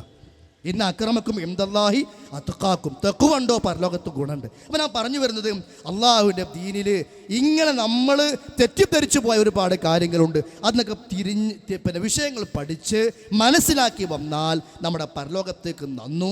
അതാണ് ഈ പ്രസ്ഥാനത്തിൻ്റെ സാധാരണ പ്രവർത്തകരായ ഞങ്ങൾക്ക് പറയാനുള്ളത്. അപ്പം ഇതൊക്കെ ചെയ്ത് ഇങ്ങനെയൊക്കെ ചൊല്ലിയിട്ട് പരലോകത്ത് വരുമ്പോഴോ ആമിലത്തുൻ നാസിബ, പ്രവർത്തിച്ച് ക്ഷീണിച്ചവരാണവർ, തെസുനാനാറൻ ഹാമിയ, ചൂടേറിയ നരകമാ. എന്താ കാരണം? പ്രതിഫലം കിട്ടുന്നു കരുതിയിട്ട് അള്ളി റസൂലും പഠിപ്പിക്കാത്ത കാര്യങ്ങൾ. അതിൻ്റെ പേരാ സഹോദര ബിദ്അത്ത്. ഇനി കേട്ടോ, സൂറത്തുൽ കഹ്ഫ് എല്ലാ വെള്ളിയാഴ്ചയും നമ്മൾ ഓതുന്ന സൂറത്താണ്. വെറുതെ ഓതിയാ പോരാ, അർത്ഥം ഒന്ന് പരിശോധിക്കണം, ഒന്ന് വായിക്കണം അതിൻ്റെ അർത്ഥം. ഖുൽ ഹൽ നുനബ്ബിഉകും ബിൽ അഖ്സരീന അഅമാല الذين ضل سعيهم في الحياة الدنيا وهم يحسبون أنهم يحسنون صنعا. ഖുൽ നബിയെ പറഞ്ഞു കൊടുക്കൂ, ഹൽ ഉനബ്ബിഉകും നിങ്ങൾക്ക് ഞാൻ അറിയിച്ചു തരട്ടെയോ, ഹൽ ഉനബ്ബിഉകും നിങ്ങൾക്ക് ഞാൻ പറഞ്ഞു തരട്ടെയോ, ബിൽ അഖ്സരീന അഅമാല, കർമ്മങ്ങൾ ചെയ്തിട്ടും നഷ്ടത്തിൽ പെട്ടുപോയ ആളുകൾ. ചെയ്യാഞ്ഞിട്ടല്ല, അതാണ് ബിദ്അത്ത് എന്ന് പറഞ്ഞ. ചെയ്തിട്ടുണ്ട്, പക്ഷെ ചെയ്തതിന് മാതൃകയില്ല, ചെയ്തതിന് രേഖയില്ല, പ്രമാണമില്ല, തോന്നിയതൊക്കെ ദീനായിട്ട് കൊണ്ടും നടത്തി. ഖുൽ ഹൽ നുനബ്ബിഉകും ബിൽ അഖ്സരീന അഅമാല, പ്രവർത്തിച്ചിട്ടും നഷ്ടത്തിൽപ്പെട്ടു പോയ ആളുകൾ. ആരാണവർ? അല്ലദീന ളല്ല സഅയുഹും ഫിൽ ഹയാത്തി ദുനിയാ, ഇഹലോകത്തെ കർമ്മങ്ങളെല്ലാം നഷ്ടമായി പോയി, പാഴായി പോയി. വഹും യഹ്സബൂന അന്നഹും യുഹ്സിനൂന സുൻആ, അവർ കരുതിയത് നല്ലതാ ചെയ്യുന്നത് എന്നാണ്, നല്ലതാ ചെയ്യുന്നതെന്നാണ് അവർ കരുതിയത്. മാത്രമല്ല, ഇത് ചെയ്യരുതെന്ന് പറഞ്ഞ് അവനോട് വെറുപ്പായി, അവനെ എതിർക്കും ചെയ്യാം. ഇപ്പം നമ്മുടെ നാടുകൾ ഇവിടെ ഉണ്ടോയെന്ന് എനിക്കറിയില്ല. കാരണം ഈ ബിദ്അത്ത് പറയുമ്പോൾ എല്ലാ നാട്ടിലും ഒരുപോലെ ആവില്ല. ഇപ്പോൾ ചില പള്ളിയിൽ 3 സ്വലാത്ത് നിസ്കാരം കഴിഞ്ഞാൽ, വേറെ പള്ളിയിൽ 7 സ്വലാത്ത്, ചിലടത്ത് 10 സ്വലാത്ത്. മഗ്‌രിബ് നമസ്കാരം എല്ലാ പള്ളിയിലും 3 റക്അത്ത്. എന്തുകൊണ്ടാണ്? അത് ഉള്ളതാണ്, മറ്റൊന്ന് ബിദ്അത്താണ്. അതിൻ്റെ വ്യത്യാസം. അങ്ങനെ നോക്കുമ്പോൾ ചില നാടുകളൊക്കെ ആണ് ഈ തറാവീഹിൻ്റെ 2 റക്അത്തിനിടയിൽ അല്ലാഹുമ്മ സ്വല്ലി അലാ സയ്യിദിനാ മുഹമ്മദ് വബാരിക് വസല്ലിം അലൈഹി എന്ന് പറഞ്ഞിട്ട് ഒരു സ്വലാത്ത്. അപ്പോൾ ഇതൊക്കെ പറയുമ്പോൾ സ്വലാത്തിനെതിരാന്ന് തോന്നരുത് കേട്ടോ. അത് പ്രത്യേകം ഞാൻ ഓർമ്മപ്പെടുത്തുകയാണ്. മൻ സ്വല്ലാ അലയ്യ സ്വലാത്തൻ വാഹിദൻ സ്വല്ലല്ലാഹു അലൈഹി ബിഹാ അശറ, ഒരു സ്വലാത്ത് ചൊല്ലിയാൽ 10 സ്വലാത്തിന് പ്രതിഫലമുണ്ട്. എൻ്റെ പേര് കേട്ടിട്ട് സ്വലാത്ത് വല്ലവനും ചൊല്ലിയില്ല എങ്കിൽ അവനാണ് ഏറ്റവും വലിയ പിശുക്കൻ എന്ന് പഠിപ്പിച്ച നബി സ്വല്ലല്ലാഹു അലൈഹി വസല്ലമയുടെ ഹദീസുകൾ പ്രചരിപ്പിക്കുന്നവരും പ്രാവർത്തികമാക്കുന്നവരുമാണ് ഞങ്ങൾ. സ്വലാത്ത് ചൊല്ലുന്നു, ചൊല്ലാനും പഠിപ്പിക്കുന്നു. പക്ഷേ പ്രവാചകൻ പറയാത്ത പ്രത്യേക സന്ദർഭങ്ങളിൽ പ്രത്യേക പുണ്യമുണ്ടാക്കി പ്രത്യേക എണ്ണം നിശ്ചയിച്ച് ചൊല്ലാൻ നമുക്കാർക്കും അനുവാദമില്ല. അതാണ് 2 തറാവീഹിൻ്റെ ഇടക്ക്. ആ ചോദ്യം ഇബ്നു ഹജറിനോട് വന്നു, അദ്ദേഹത്തിൻ്റെ ഫതാവൽ കുബ്രയിൽ കാണാം. അതേപോലെ തന്നെ അഹ്ലുസുന്ന ഒരു ക്ലാസ് ഡയറി എന്ന് പറയുന്നൊരു പുസ്തകത്തിൽ ഒരു ദർസി തച്ചണ്ണ അദ്ദേഹം എഴുതുന്നുണ്ട്, തറാവീഹിനിടക്ക് പ്രത്യേകം പുണ്യമുണ്ടെന്ന് വിശ്വസിച്ചുകൊണ്ട് ആരെങ്കിലും സ്വലാത്ത് ചൊല്ലിയാൽ അത് തടയപ്പെടേണ്ടതാണ്. അതിനർത്ഥം അദ്ദേഹം സ്വലാത്തിനെ എതിർത്തു എന്നല്ല, അവിടെ സ്വലാത്ത് ചൊല്ലണ്ടെന്നല്ല. ഒരാൾക്ക് എപ്പോഴും സ്വലാത്ത് ചൊല്ലുന്ന ആളാണ്, എപ്പോഴും ചൊല്ലാം. ഇവിടെയൊക്കെ ശരിക്കും നമ്മൾ വേർതിരിക്കേണ്ട ചില കാര്യങ്ങളുണ്ട്. ഇപ്പോൾ ഈ മരിച്ച വീടുകളിൽ നമ്മൾ യാസീൻ ഓതാൻ പാടില്ല എന്ന് പറയും. കണ്ടോ, മുജാഹിദുകൾ യാസീനെതിരാണെന്ന് പറയും. അല്ല, സാധാരണ ഖുർആൻ മനപ്പാടമുള്ള ഒരാൾ എപ്പോഴും ഇങ്ങനെ നടത്തത്തിലും ഒക്കെ ഇങ്ങനെ ഖുർആൻ ഓതും. ആ സാധു മരിച്ചിടത്തെത്തിയപ്പോഴും ഓതുന്നുണ്ട്, ഒരു കുഴപ്പമില്ല. എന്നാൽ മരിച്ചിടത്ത് പ്രത്യേകം മോദൽ അത് കൂലിയുള്ള കാര്യമാണെന്ന് പറഞ്ഞാലോ അത് പറ്റൂല. അത് കൂലിയുണ്ട്, ഓതിയ ആ മന്ന ആൾക്ക് കൂലിയുണ്ട്, നമ്മൾ കൊടുക്കണം വൈകുന്നേരം ആകുമ്പോൾ. ആ കൂലിയല്ല പറഞ്ഞത് ഞാൻ. ഈ മയ്യിത്തിനൊരു കൂലി പ്രതിഫലം അതില്ല. അത് ഉണ്ടാകണമെങ്കിൽ എന്ത് വേണം? നബി സല്ലല്ലാഹു അലൈഹി വസല്ലമയുടെ മാതൃക വേണം. ഖദീജ മരിച്ചല്ലോ പ്രവാചകന്റെ കാലഘട്ടത്തിൽ സല്ലല്ലാഹു അലൈഹി വസല്ലം. അതേപോലെ പ്രവാചകന്റെ 2 ഭാര്യമാർ ജീവിച്ചിരിക്കുമ്പോൾ തന്നെ മരിച്ചല്ലോ. ആൺകുട്ടികൾ 3 മരിച്ചല്ലോ, പേരക്കുട്ടി മരിച്ചല്ലോ, ഉസ്മാൻ ബിൻ മദ്ഊൻ മരിച്ചല്ലോ, ഹംസ റളിയല്ലാഹു അൻഹു ഷഹീദായല്ലോ. എത്ര സ്വഹാബിമാരും പ്രവാചകന്റെ ഭാര്യമാരും പ്രവാചകന്റെ മക്കളും ഏതെങ്കിലും ഒരു ഹദീസിൽ ഏതെങ്കിലും ഒരു ഹദീസിൽ ഇതാ പ്രവാചകൻ സല്ലല്ലാഹു അലൈഹി വസല്ലം മരിച്ച വീട്ടിൽ വന്നിട്ട് യാസീൻ ഓതി, അല്ലെങ്കിൽ സ്വഹാബികളെയും കൂട്ടി വന്നിട്ട് യാസീൻ ഇങ്ങനെ വട്ടത്തിൽ ഇരുന്ന് ഓതി എന്ന് പറഞ്ഞ് ഒരു ഹദീസ് കൊണ്ടുവരാൻ മൂക്ക് കീപ്പട്ടുള്ളവർക്കും കഴിയൂല. അത്രക്ക് ഉറപ്പ് ധൈര്യം നമുക്കുണ്ട്. അതുകൊണ്ടാണ് പറയണത്. കാരണം അവരെന്നെ സമ്മതിച്ചതാണ്. എന്ത് എന്നാലും യാസീനല്ലേ എന്ന്. അത് നിങ്ങൾ കുടി കൊണ്ട് വെച്ചാൽ മതി. എന്നാലും യാസീനല്ലേ, അത് ദീനിന് പറ്റൂല. അത് അവിടെ അത് വേറെ മതം നമുക്ക് ചെയ്യാം. എന്നാലും യാസീനല്ലേ, എന്നാലും യാസീനല്ലേ, എന്നാലും സ്വലാത്തല്ലേ. ആ ചോദ്യത്തിന് ഇസ്ലാമിൽ പ്രസക്തിയല്ല, സ്ഥാനമല്ല ആ ചോദ്യത്തിന്. അങ്ങനെയാണെങ്കിൽ ഓരോ കാലഘട്ടത്തിൽ ഓരോ ആളുകളും തയ്യാ ഇപ്പം എന്നാലും അങ്ങനെയല്ലേ, എന്നാലും ഇങ്ങനെയല്ലേ, അവസാനം ദീനെന്താവും. അങ്ങനെയാണെങ്കിൽ ഞാനൊരു കാര്യം പറയാം. ഞാൻ സാധാരണക്കാർക്ക് മനസ്സിലാകുന്ന രൂപത്തിലാണ് ഞാൻ സംസാരിക്കുന്നത്. ഒരു ദിവസം നമ്മൾ രാവിലെ ഉസ്താദിനോട് പോയിട്ട് പറയാം, ഉസ്താദെ ഈ സുബൈക്ക് ജമാഅത്തിന് ഞാൻ കുറച്ച് ദൂരത്തു നിന്നാണ് വരുന്നത്, ഞാൻ വരുന്നത്. എൻ്റെ കയ്യിൽ ഇങ്ങനെ കറണ്ടിൻ്റെ ടോർച്ചൊന്നുമില്ല, ഈ കട്ട ബാറ്ററിയാണ്, അതേറ്റവും ബുദ്ധിമുട്ടിട്ട് ഞാൻ വരുന്നത്. ഇപ്പോൾ വരുന്ന വഴിക്ക് ഞാനൊന്ന് വീഴും ചെയ്യും, കുറച്ച് കുഴിയും കാര്യങ്ങളൊക്കെ ഉണ്ട് വഴിയിൽ, വലിയ ബുദ്ധിമുട്ടാണ്. ഈ 2 റക്അത്ത് മുതലാകണില്ല, നമുക്ക് നാളെ മുതൽ 3 റക്അത്ത് ആക്കണം. അത് പറ്റൂല. എന്താ ഉസ്താദ് പറ്റായി? എന്താ 3ാമത്തെ റക്അത്തിൽ നമ്മൾ കത്തിക്കുത്തും വേണ്ടാത്തൊന്നും വേണ്ടേ? നമുക്ക് ഇതേപോലെ തന്നെ ഫാത്തിഹ, സൂറത്ത്, റുകൂഅ്, സുജൂദ്, ഇഅ്തിദാൽ, സുബ്ഹാനക്കല്ലാഹുമ്മ റബ്ബനാ ബിഹംദിക അല്ലാഹുമ്മ ഗഫിർലി, അത്തഹിയ്യാത്ത്, സ്വലാത്ത്, ദുആ, അല്ലാഹുമ്മ ഇന്നി അഊദു ബിക മിൻ അദാബിൽ ഖബർ, ഇങ്ങനെയുള്ള കാര്യങ്ങളൊക്കെ മതി. വേണ്ടാത്തൊന്നും വേണ്ട. അത് പറ്റൂല കുട്ടിയെ എന്ന് പറയും ഉസ്താദ്. എന്തേ കാരണം? എന്തുകൊണ്ടാണ് ഉസ്താദെ പറ്റാത്തത്? ഞാൻ പറഞ്ഞിപ്പോൾ എന്താ തെറ്റുള്ളത്? സ്വലാത്ത് തെറ്റാ, ഫാത്തിഹ തെറ്റാ, സൂറത്ത് തെറ്റാ, റുകൂഅ് തെറ്റാ? ഒന്നും തെറ്റല്ല, പക്ഷെ അത് തെറ്റാണ്. എന്തുകൊണ്ട് തെറ്റാണ്? ഉസ്താദ് പറയണം. എന്ത്?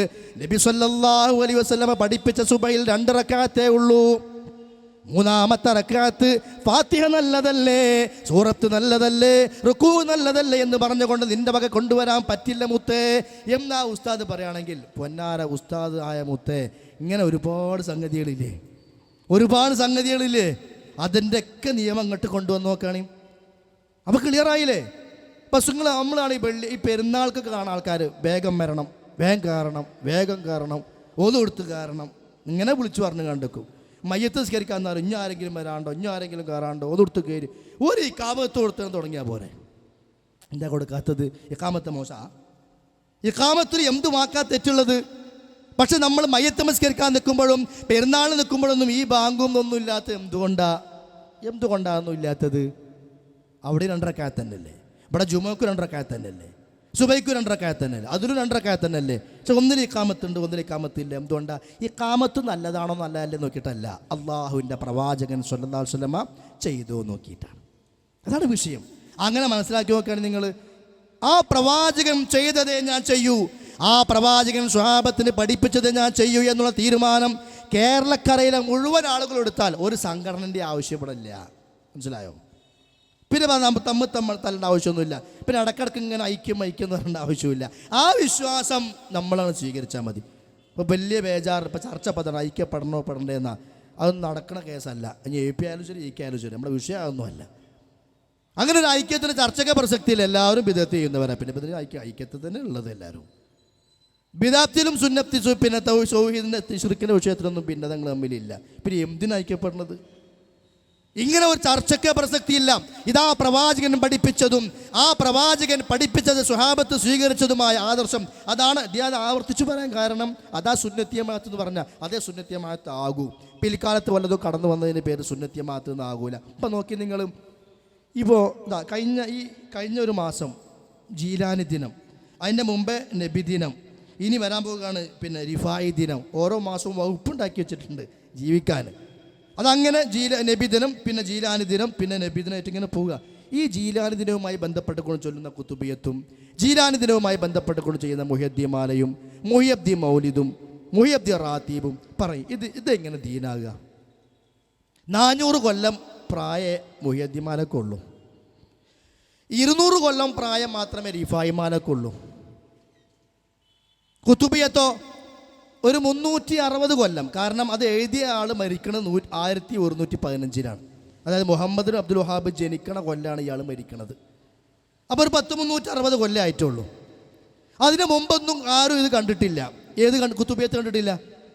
ഇപ്പൊ നബി സ്വല്ലല്ലാഹു അലൈഹി വസല്ലം പറഞ്ഞല്ലോ, അബൂബക്കറും ഫിൽ ജന്ന, ഉമറും ഫിൽ ജന്ന, ഉസ്മാനും ഫിൽ ജന്ന, അലിയും ഫിൽ ജന്ന, തുൽഹത്തും ഫിൽ ജന്ന, സഅദും ഫിൽ ജന്ന, സഈദും ഫിൽ ജന്ന, അബ്ദുറഹ്മാൻ ഇബ്നു ഔഫും ഫിൽ ജന്ന, ഉബൈദത്തും ഫിൽ ജന്ന. ഇങ്ങനെ എണ്ണി പറഞ്ഞു പല ആളുകളെയും പേരുകൾ. അവർ ഖുതുബിയത്ത് കണ്ടുക്കണോ? ഒന്ന് ആലോചിക്കും. അവരാ ഖുതുബിയത്ത് കണ്ടാലല്ലേ ഖുതുബിയത്ത് സുന്നത്ത് ജമാഅത്തിന്റെ പാതയാകുക. അപ്പൊ അത് കാണാതെ സ്വഹാബത്ത് ജീവിച്ചു എങ്കിൽ സ്വർഗത്തിലേക്കുള്ള പാത ഏതാണ്? സ്വഹാബത്തിന്റെ അഹ്ലുസുന്നത്തുൽ ജമാഅത്തിന്റെ പാതയാണ്. ഖുതുബിയത്ത് അവർ കണ്ടിട്ടില്ല. അപ്പൊ അതാ സുന്നത്ത് ജമാഅത്തിൽ നിന്ന് പുറത്താണ് ഖുതുബിയത്ത്. കാരണം ഈ അടുത്തുണ്ടായതാ. മാത്രമല്ല, ഇന്ന് എന്തൊക്കെ പുതിയതുണ്ടോ, മെയ്ഡ് ഇൻ പൊന്നാനി, അങ്ങനല്ലേ, മെയ്ഡ് ഇൻ തമിഴ്നാട്, അതാണ് ഖുതുബിയത്ത്, മെയ്ഡ് ഇൻ മൊറോക്കോ, അതാണ് നാസിയത്ത് സലാത്ത്, പിന്നെ നമ്മുടെ ബുറൈദല്ല ബുർദ, ഇങ്ങനെ പല ജാതി. അത് ചിലത് കോഴിക്കോട്ട് നിന്ന്, ചിലത് മൊറോക്കോ നിന്ന്, ചിലത് പൊന്നാനിയിൽ നിന്നും, ചിലത് പിന്നെ ഓക്കെ ഉസ്താദിൻ്റെ അവിടെ നിന്ന്, ചിലത് കൊണ്ടുവരുന്ന് മക്കത്തുനിന്ന് മദീനത്ത് വന്നൊന്നുമില്ല. അതാണ് ഇസ്ലാം, അതാണ് ഖുർആനും ഹദീസും. അത് വഹയാണ്. ഇതൊക്കെ എത്ര എളുപ്പമാണ് മനസ്സിലാക്കാൻ. ഇത് മനസ്സിലാക്കാൻ വലിയ പ്രയാസമൊന്നുമില്ല. നമ്മളെ തലയെക്കെട്ട് കുറച്ച് ചെവിൻ്റെ മുകളിൽ നമ്മൾ കുന്നിച്ചാൽ മതി, എന്നാൽ ചെവിൻ്റെ ഉള്ളിൽ കൂടെ കിട്ടും. വളരെ നിസ്സാരമായ, വളരെ സിമ്പിളായ വിഷയങ്ങളാണ്. മനസ്സിലാക്കാൻ വളരെ എളുപ്പമാണ് ഇസ്ലാമിനെ കുറിച്ച്. അങ്ങനെ പിൽക്കാലത്ത് കടന്നു വന്ന ഈ 400-ാം വാർഷികമാണ് ഇപ്പം അടുത്ത കാലത്ത് ആഘോഷിച്ചത്. 10 കൊല്ലം മുമ്പ് മുഹിയുദ്ദീൻ മാലിന്റെ 400-ാം വാർഷികം ആഘോഷിച്ചു. നിങ്ങൾ പഠിച്ചോളൂ. ഇന്നെ പറഞ്ഞറിയോ, ഇന്ന് സമൂഹത്തിൻ്റെ ദീന് പറഞ്ഞാൽ എന്താ? സമൂഹത്തിന് മതം എന്ന് പറഞ്ഞാൽ എന്താ? ഈ ബെയ്ത്തും മാലിം റാത്തീബും അങ്ങനെയുള്ള സകല ഗുലാബി കാര്യങ്ങളും ഇതൊക്കെ ഉണ്ടെങ്കിൽ ദീനാവുള്ളൂ എന്നാ. അപ്പം അതാ ചന്ദനക്കുടം എന്നുള്ള പേരും പറഞ്ഞിട്ട് ഇപ്പോൾ വരുന്ന വഴിക്ക് ഞാൻ നടാടൊക്കെയാണ് ഈ ജാതിയൊക്കെ. ആണും പെണ്ണും കൊണ്ട് അച്ചാറും വെള്ളുള്ളി നാരങ്ങ അച്ചാറിട്ടമായിരുന്നു. ഒരു പെണ്ണ് പള്ളിയിൽ പോയി 2 റക്അത്ത് നിസ്കരിച്ച് പോകുന്ന ഹറാമാണ്, ഫിത്നയാണ്. ഇങ്ങോട്ട് ഇറങ്ങും. എന്തൊക്കെ ഫത്വേ, എന്ത് ഈ ഫത്വ അവിടെ അല്ലേ, നമ്മൾ ചിന്തിക്കുന്നില്ലേ, ഇതൊന്നും നമ്മൾ കാണുന്നില്ല. എന്നിട്ട് അവിടെ കൗണ്ടറാണ്, എന്താണ് ദുആ കൗണ്ടർ. കായുണ്ടാക്കാൾ ഏർപ്പാട് വെക്കിങ്ങൾ ആരെ പറ്റിക്കണ മനുഷ്യന്മാർ. ദുആ കൗണ്ടർ, മക്ബറിൻ്റെ കൗണ്ടർ വേറെ, ഖുർആൻ്റെ ഓരോന്ന് വേറെ. എന്നിട്ട് അവിടെ ഇങ്ങനെ ഓരോ സ്ഥലങ്ങളും പേര്, ചന്ദനക്കുടം, നേർച്ച, പൂരം. ഇസ്ലാമിലുണ്ട് ഈ ജാതി ഏർപ്പാടുകളൊക്കെ. ആണും പെണ്ണും കൂടി കലമ്പി, അതിൽ ഡ്രസ്സും ശരിയല്ല, വസ്ത്രവും ശരിയല്ല. ഇതൊക്കെ നമ്മളൊക്കെ മരിച്ചു പോകാനുള്ള കൗമല്ലേ നമ്മളൊക്കെ. എവിടെ ഇതൊക്കെ കാണുമ്പോൾ അതിനെതിരെ സംസാരിക്കുന്ന ഉസ്താദുമാരെവിടെ? ബിദ്അത്തുകൾക്ക് പ്രോത്സാഹനം കൊടുക്കുന്ന, അള്ളാഹുവിൻ്റെ റസൂൽ പഠിപ്പിക്കാത്ത കാര്യങ്ങൾക്ക് നേതൃത്വം കൊടുക്കുന്ന ഈ പണ്ഡിതന്മാരൊക്കെ ഇത് കാണുമ്പോൾ നിശബ്ദത പാലിക്കുക. ഇതൊന്നും ഇസ്ലാമല്ല. നമുക്ക് ആർക്കും എന്ത് തോന്നിയാലും ശരി, ചില സത്യമാണ് ഈ പറഞ്ഞതൊക്കെ. അങ്ങനെ ഖബർ കെട്ടിപ്പൊക്കുന്ന ഏർപ്പാടിന് ഇസ്ലാമിലില്ല. ഞാൻ ആ ഭാഗത്ത് ഇൻഷാ അല്ലാഹ് വരാം. അള്ളാഹിൻ്റെ മതം എന്ന് പറഞ്ഞാൽ അത് അള്ളാഹു തആല പൂർത്തിയാക്കി കഴിഞ്ഞ മതമാണ്. ഇപ്പം ആഘോഷിച്ചത് 400-ാം വാർഷികമാണ് മുഹയ്യദ്ദീൻ മാലയുടെ. ആളുകളെ പറഞ്ഞ് പറ്റിച്ചു. ഇതിങ്ങനെ ചൊല്ലിയാൽ സ്വർഗമുണ്ട്, അതാണ് പ്രശ്നം. ഇത് ഞങ്ങളുടെ സമസ്ത മതമാണെന്ന് പറഞ്ഞു കൊണ്ടുപോയാൽ വേറെ ഒരു പ്രശ്നവുമില്ല, ആരും ചോദിക്കാനും വരില്ല. പക്ഷേ അക്കൗണ്ട് വെക്കുന്നത് സുന്നത്ത് ജമാഅത്തിലേക്കാണ്. എന്താ പറഞ്ഞത്? മൊഴിയൊന്നും കളയാതെ പിഴയാതെ സ്വന്നോർക്ക് മണിമാടം സ്വർഗത്തിൽ നായൻ കൊടുക്കുമേ. ഒരു തെറ്റും കൂടാണ്ട് മുഹയ്യദ്ദീൻ മാല ചൊല്ലിയാൽ സ്വർഗം തരാമെന്ന് അള്ളാഹ് പറഞ്ഞിട്ടുണ്ട്. നീ എവിടെ പറഞ്ഞു? അള്ളാഹിൻ്റെ പേരിൽ പച്ച നുണ പറയും. എന്താ പറഞ്ഞത്? തെറ്റുകൂടാതെ പിഴവ് കൂടാതെ മുഹയ്യദ്ദീൻ മാല ചൊല്ലിയാൽ മണിമാടം സ്വർഗത്തിൽ തരാൻ നായൻ കൊടുക്കുമേ അള്ളാഹ് തരാന്ന് പറഞ്ഞിട്ടുണ്ട്. അങ്ങനെ ഉണ്ടോ? നമ്മൾ ഒരുപാട് ഹദീസുകളിൽ പഠിച്ചു. ആരെങ്കിലും അള്ളാഹിൻ്റെ മാർഗത്തിൽ ഒരു പള്ളി ഉണ്ടാക്കിയാൽ ആ പള്ളിൻ്റെ ഉണ്ടാക്കിയ ആളുകൾക്ക് പിന്നെ എന്താ പറയുക, സ്വർഗം തരാ ഹദീസിലുണ്ട്. ഒരു ദിവസം നിർബന്ധ നമസ്കാരങ്ങൾക്ക് പുറമെ റവാത്തിബ് നമസ്കാരങ്ങൾ നിർവഹിച്ചാലും സ്വർഗത്തിൽ വീടുണ്ട്, ഹദീസിലുണ്ട്. എന്നാൽ ഇത്തരം കാര്യങ്ങൾക്ക് ഇങ്ങനെ സ്വർഗം തരാമെന്ന് മുഹയ്യദ്ദീൻ മാല 400 കൊല്ലം മുമ്പുണ്ടായത് ആരാ പറഞ്ഞത്? അതാണ് പറഞ്ഞത്. അള്ളാഹു തആല പരിചയപ്പെടുത്തിയില്ലേ, യക്തുബൂനൽ കിതാബ ബി ഐദീഹിം, സ്വന്തം കൈകൾ കൊണ്ട് എഴുതി ഉണ്ടാക്കുക. സുമ്മ യഖൂലൂന ഹാദാ മിൻ ഇൻദില്ലാ, എന്നുള്ളത് അള്ളാഹിൻ്റെ അടുത്ത് നിന്നുള്ളതാണെന്ന് പറയുകയും ചെയ്യാം. മതത്തിൻ്റെ നിറം കൊടുക്കുക, അങ്ങനെ ആളുകളെ കൊണ്ട് ചൊല്ലിപ്പിക്കുക. ആളുകൾക്ക് ഇതൊക്കെ ഒറ്റയ്ക്ക് എന്ന് ചൊല്ലാൻ അറിയില്ല. അപ്പോൾ ചൊല്ലാൻ അറിയുന്ന നമ്മൾ അവിടെ ഇങ്ങനെ വരണം, എന്നാൽ അതൊരു ഏർപ്പാടായി മാറണം.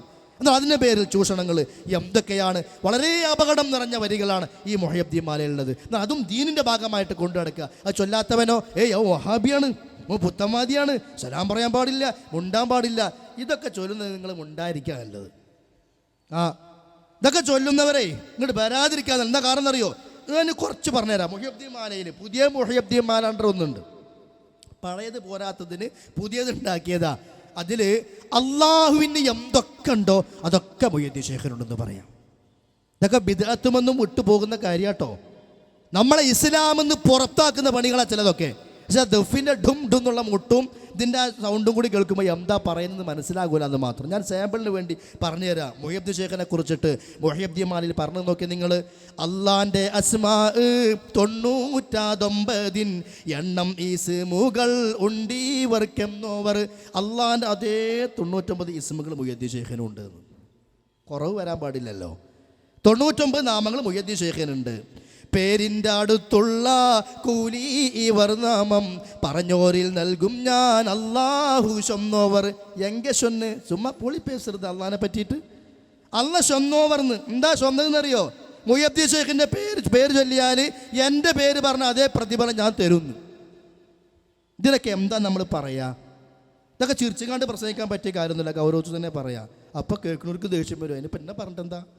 ഇതിപ്പോൾ തമാശ കൂടെ പറയാൻ പറ്റിയ കാര്യമില്ലല്ലോ. അള്ളാഹിൻ്റെ പേര് പറഞ്ഞ അതേ പ്രതിഫലം മുഹയ്യദ്ദീൻ ഷേഖിൻ്റെ പേര് പറഞ്ഞാൽ കിട്ടും എന്ന് അള്ളാഹു ചൊന്നോവർന്ന്. മാത്രമല്ല അള്ളാഹുവിൻ്റെ പേര് പറയാൻ ഓതു കൊടുക്കേണ്ട ആവശ്യമൊന്നുമില്ല, അങ്ങനെയൊന്നുമില്ല.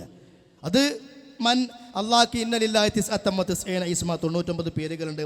അത് വല്ലവനും പറഞ്ഞാൽ അത് ഇഹ്സാ ചെയ്താൽ, ഇഹ്സാ ചെയ്യുക എന്ന് പറഞ്ഞാൽ ചൊല്ലി പറയലും മാത്രമല്ല, അത് മനപ്പാടാക്കുക, അത് ചൊല്ലുക, അതിൻ്റെ മുഖത്തളയാത്ത്, അതിൻ്റെ അനിവാര്യതകൾ അനുസരിച്ച് ജീവിക്കുക. അതായത് അള്ളാഹ് സമീ ആണെന്ന് പറഞ്ഞാൽ അപ്പം റബ്ബെന്നെ ഞാൻ പറഞ്ഞതൊക്കെ കേൾക്കും, ഞാൻ നല്ലതേ പറയാവൂ. അള്ളാഹ് ബസീറ എന്ന് പറഞ്ഞാൽ അള്ളാഹ് എന്നെ എപ്പോഴും കാണും, ഞാൻ നല്ലത് ചെയ്യാവൂ. എന്ന് നിനക്ക് ജീവിക്കും വേണം. അതിനാണ് ഇഹ്സാ എന്ന് പറയുക. അങ്ങനെ ജീവിച്ചാൽ ദഖലൽ ജന്ന, സ്വർഗത്ത് പ്രവേശിക്കുന്ന. അതാണ് അള്ളാഹുവിൻ്റെ നാമങ്ങളുടെ പ്രത്യേകത. നമ്മൾ വീട്ടിലിരുന്നിട്ട് മാരിബിക്ക് ശേഷം വല്യമാരൊക്കെ ചൊല്ലുന്നതാണ് യാ മുഈദ് യാ മുജീബ്, അള്ളാഹിൻ്റെ 99 പേരുകൾ. ഇത് ചൊല്ലിയാൽ പ്രതിഫലമുണ്ട്. ഇതിൻ്റെ കാരണം നബി സ്വല്ലല്ലാഹു അലൈഹി വസല്ലം പഠിപ്പിച്ചതാണ്. എന്നാൽ മുഹയ്യദ്ദീൻ ഷേഖിനും അതേപോലെ 99 പേരുണ്ട്. ആ 99 പേര് കുത്തുബിയത്തിൽ കൊടുത്തിട്ടുണ്ട്. ആ 99 പേര് വല്ലവരും ചൊല്ലിയാലോ അള്ളാഹുവിൻ്റെ നാമം പറഞ്ഞ അതേ പ്രതിഫലം തരാമെന്ന് അള്ളാഹ് പറഞ്ഞിട്ടുണ്ട്. പക്ഷേ മുഹയ്യദ്ദീൻ ഷേഖിൻ്റെ പേര് ചൊല്ലുമ്പോൾ കേട്ടോളൂ, ഒതുവാതെ ഇല്ലാതെ പേരൈ പറഞ്ഞോരെ ഒക്കെ കഴുത്ത് മുറിച്ചിടയെന്നോവർ. മുഹയ്യദ്ദീൻ ഷേഖിൻ്റെ പേര് ഒന്നുമില്ലാണ്ട് വല്ലവനും പറഞ്ഞാൽ അപ്പം അവനെ കഴുത്ത് മുറിഞ്ഞാണ് പോകും. സാധുക്കൾ എത്ര ആൾക്കാരെ കഴുത്ത് മുറിഞ്ഞു എന്നറിയോ? കാരണം ഈ സാധു ഇപ്പം ഈ ചർത്തും പറഞ്ഞൊന്നും പഠിച്ചിട്ടില്ല. അവൻ പഠിച്ച് ചർത്തും പറഞ്ഞ് നിസ്കാരത്തിൻ്റെ ശുറൂത്തു സ്വലാത്ത്, ആദാബു സ്വലാത്ത്, അർക്കാനു സ്വലാത്ത്, സുനനു സ്വലാത്ത്, ഫറായിദു സ്വലാത്ത്, ഇതൊക്കെ മദ്രസയിൽ നിന്ന് 5ാം ക്ലാസ് വരെ പഠിച്ചിട്ടുണ്ട്. 7 വരെ പഠിച്ചാലും ഈ ജാതിയൊന്നും പഠിച്ചിട്ടുണ്ടാവില്ല. പിന്നെ അങ്ങനെ ഖുറാഫാത്തിൻ്റെ മൊയ്ലിയമാരെ കായ് പിരിക്കണ വയലിൽ കേട്ടതാണ് ഇതൊക്കെ ചൊല്ലി അങ്ങനെ കിട്ടുന്നു. അങ്ങനെ ചൊല്ലിയപ്പോൾ ഓനെ കഴുത്തിങ്ങനെ മുറിയ ഒക്കെ നോണയണേ. അള്ളാർക്കൊന്നല്ലല്ലോ, കഴുത്തിങ്ങനെ മുറിഞ്ഞു പോകുക. അപ്പോഴോ മുറിയുമ്പോൾ ഹാജാറ് സൂലുള്ളാഹിറായി മകനെ മാക്കാമീത് വേണ്ടം നൂരത്തോവർ. അപ്പോൾ ഓരോരുത്തരും ഒന്നുമില്ലാണ്ട് മുഹയ്യദ്ദീൻ ഷേഖിൻ്റെ പേരിങ്ങനെ ചൊല്ലുമ്പോൾ കഴുത്തിങ്ങനെ മുറിഞ്ഞു പോകുക. അപ്പോൾ ഹാജാ റസൂലുള്ളാഹി ഹാലിറായത് ഇവർക്കിത് വലിയ എളുപ്പമാണ്. റസൂൽ ഹാലിറാക്കല് അത് വേറെ കച്ചവട. 10,000 സ്വലാത്തി ചൊല്ലി എല്ലാവരും ചൊല്ലിക്കാണ് സ്വല്ലല്ലാഹു മൂപ്പരാണ് പോകും, ബാക്കി ഞങ്ങൾ ചൊല്ലിക്കോളുക. ഇവർക്ക് ചെല്ലാത്തൊന്നുമില്ല. അങ്ങനെയാണല്ലോ ശൈലി തന്നെ അങ്ങനെയാണ്. സ്വല്ലല്ലാഹു കണ്ട് മൂപ്പര് ചാടിക്കാൻ പോയിട്ട് ബാക്കിയുള്ള ആൾക്കാർ ചെല്ലും. ഇതൊക്കെ ഒരു കച്ചവടത്തിൻ്റെ പണികൾ. 20,000 സ്വലാത്ത് ഇല്ല. റസൂൽ ഇപ്പം ഇങ്ങോട്ട് വരും. എവിടെ? ICUലേക്ക്, മറ്റേ ജർമ്മനിയിൽ ICUക്കാണ് കൊടുക്കുന്നത്. ഇപ്പോൾ അള്ളാഹു സുബ്ഹാനഹു വ തആല കാത്തുരക്ഷിക്കട്ടെ. മുഹയ്യദ്ദീൻ ഷേഖ് ഇവിടെ വയനാട്ടിൽ വന്നു എന്നപ്പോൾ പറയണത്. റാവി അല്ല റാവിയത്താണ്, പെണ്ണാണ്, കാളി. പറ്റിയ നിങ്ങൾക്ക് കുഴപ്പമൊന്നുമില്ല. റാവിയത്ത് നിന്ന് റിപ്പോർട്ടർ അതും വന്നത് എവിടെ? പച്ചക്കുതിരമ്മേ. കണ്ടോ, നോണ പറയുമ്പോൾ അള്ള പൊളിക്കണല്ലേ. ദുനിയാവുണ്ടോ പച്ചക്കുതിര? ഒരുപാട് ഇനി കറുപ്പ എന്തെങ്കിലും പറഞ്ഞ് ഒപ്പിക്കായിരുന്നു. പക്ഷേ പച്ചക്കുതിര പറഞ്ഞത്. ഈ കളവിനൊരു സ്വഭാവമുണ്ട്, അതൊരു മനഃശാസ്ത്രമാണ്. അതായത് അന്വേഷണ സംഘത്തിനറിയാം ഒരു കളവ് നടന്ന എന്തെങ്കിലും ഒരു അവിടെ വിട്ടേച്ച് പോകാതിരിക്കില്ല. ഒരു മുടിയെങ്കിലും അവിടെ കൊഴിയും, അല്ലെങ്കിൽ ബട്ടൺസ് എന്തെങ്കിലും ഒന്നും അവിടെ ഉണ്ടാവും. അതേപോലെ അങ്ങനത്തെ ഒരു കളവിൻ്റെ അടയാളമാണ് ഈ പച്ചക്കുതിര. മുഹയ്യദ്ദീൻ ഷേഖ് വയനാട് പച്ചക്കുതിരൻ്റെ പുറത്ത് വന്നു. ആരാ പറഞ്ഞു? കാളി പറഞ്ഞു. എൻ്റെ പൊന്നാര സഖാഫിമാർ, നിങ്ങളൊക്കെ ഒരു കഥ. എന്നിട്ട് അത് വലിയ ദീനായിട്ട് കൊണ്ടു നടക്കണം മുഹയ്യദ്ദീൻ ഷേഖിനെ ഹാജരാക്കാൻ. ഹാലിറു യാ ഹാലിറു, അതിനും ആൾക്കാർക്ക് ഇത് പൈസ വാങ്ങുക.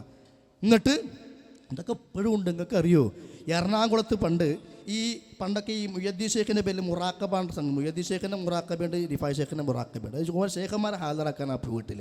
അത് ആ നാട്ടിലെ ഉസ്താദ് പറയും, നിങ്ങളെ വീട്ടിൽ കുറേ കാലങ്ങളായിട്ട് പ്രശ്നങ്ങളും കാര്യമൊക്കെ ഉണ്ട്, അതൊക്കെ നീങ്ങിപ്പോവാണെങ്കിൽ പരിഹാരമുണ്ട്, ഷേഖിനെ ഒന്ന് ഹാജരാക്കിയാൽ മതി. അപ്പോൾ ഇങ്ങനെ ഷേഖ് എങ്ങനെ ഹാജറ, ഇതൊക്കെ ഹാജറാവുന്നു. ആ ഹാജരാക്കാനുള്ള ഏർപ്പാടാണെന്ത്? രാത്രി എല്ലാവരും ഒരുമിച്ച് കൂടിയിട്ട് മുഹ്യിദ്ദീൻ ഷേഖിനെ 1000 തവണ വിളിക്കാം. 1000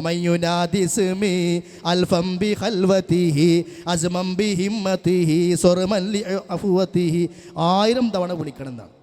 അങ്ങനെ വിളിച്ചാൽ മുഹ്യിദ്ദീൻ ഷേഖ് ഉത്തരം നൽകും. അങ്ങനെ വിളിച്ചാൽ ഷേഖ് ഹാജറാവുകയും ചെയ്യും. അപ്പം വിളിച്ച ഓഫാക്കും വീട്ടിൽ. ഇപ്പോൾ പണി കുറച്ചൊക്കെ നിന്നിക്കോണം, കാരണം പിടിക്കപ്പെട്ടു. ലൈറ്റ് ഓഫ് ആക്കണം എന്താണെന്ന് വെച്ചാൽ 2 കാര്യം അതിനുണ്ട്. അതായത് ഒറ്റക്ക് വിളിച്ചാൽ എന്നാണ്. അപ്പോൾ എല്ലാവരും പാടെ ഇപ്പോൾ ഒറ്റക്കല്ല, എല്ലാ മൂല്യന്മാരൊക്കെ പാടെ കൂടിയിട്ടാണ് വിളിക്കുന്നത്. അപ്പോൾ ഞാൻ ഒറ്റക്കാൻ തോന്നണമെങ്കിൽ ലൈറ്റ് ഓഫ് ആക്കിയാൽ മതി. അപ്പോൾ ഞാൻ ഒറ്റക്കായല്ലോ, ഒറ്റക്ക പക്ഷിൻ്റെ അതേ സ്വഭാവമാണ്. ഞാൻ ഒറ്റക്കായി ലൈറ്റ് ഓഫ് ആക്കിയാൽ. പിന്നെ ലൈറ്റ് ഓഫ് ആക്കാൻ വേറെ ഒരു കാരണം കൂടിയുണ്ട്. എന്താ? ഷെയ്ഖ് ഹാദിറായി എന്ന് പറയണം. അതായത് ഈ പണ്ട് ഈ മുക്കാലി എന്ന് പറയും, ഒരു പലകമ്മ പൊടി വതറിയിട്ട് ലൈറ്റ് അണച്ചിട്ടാണ് ഇത് ചൊല്ലാൻ തുടങ്ങുക.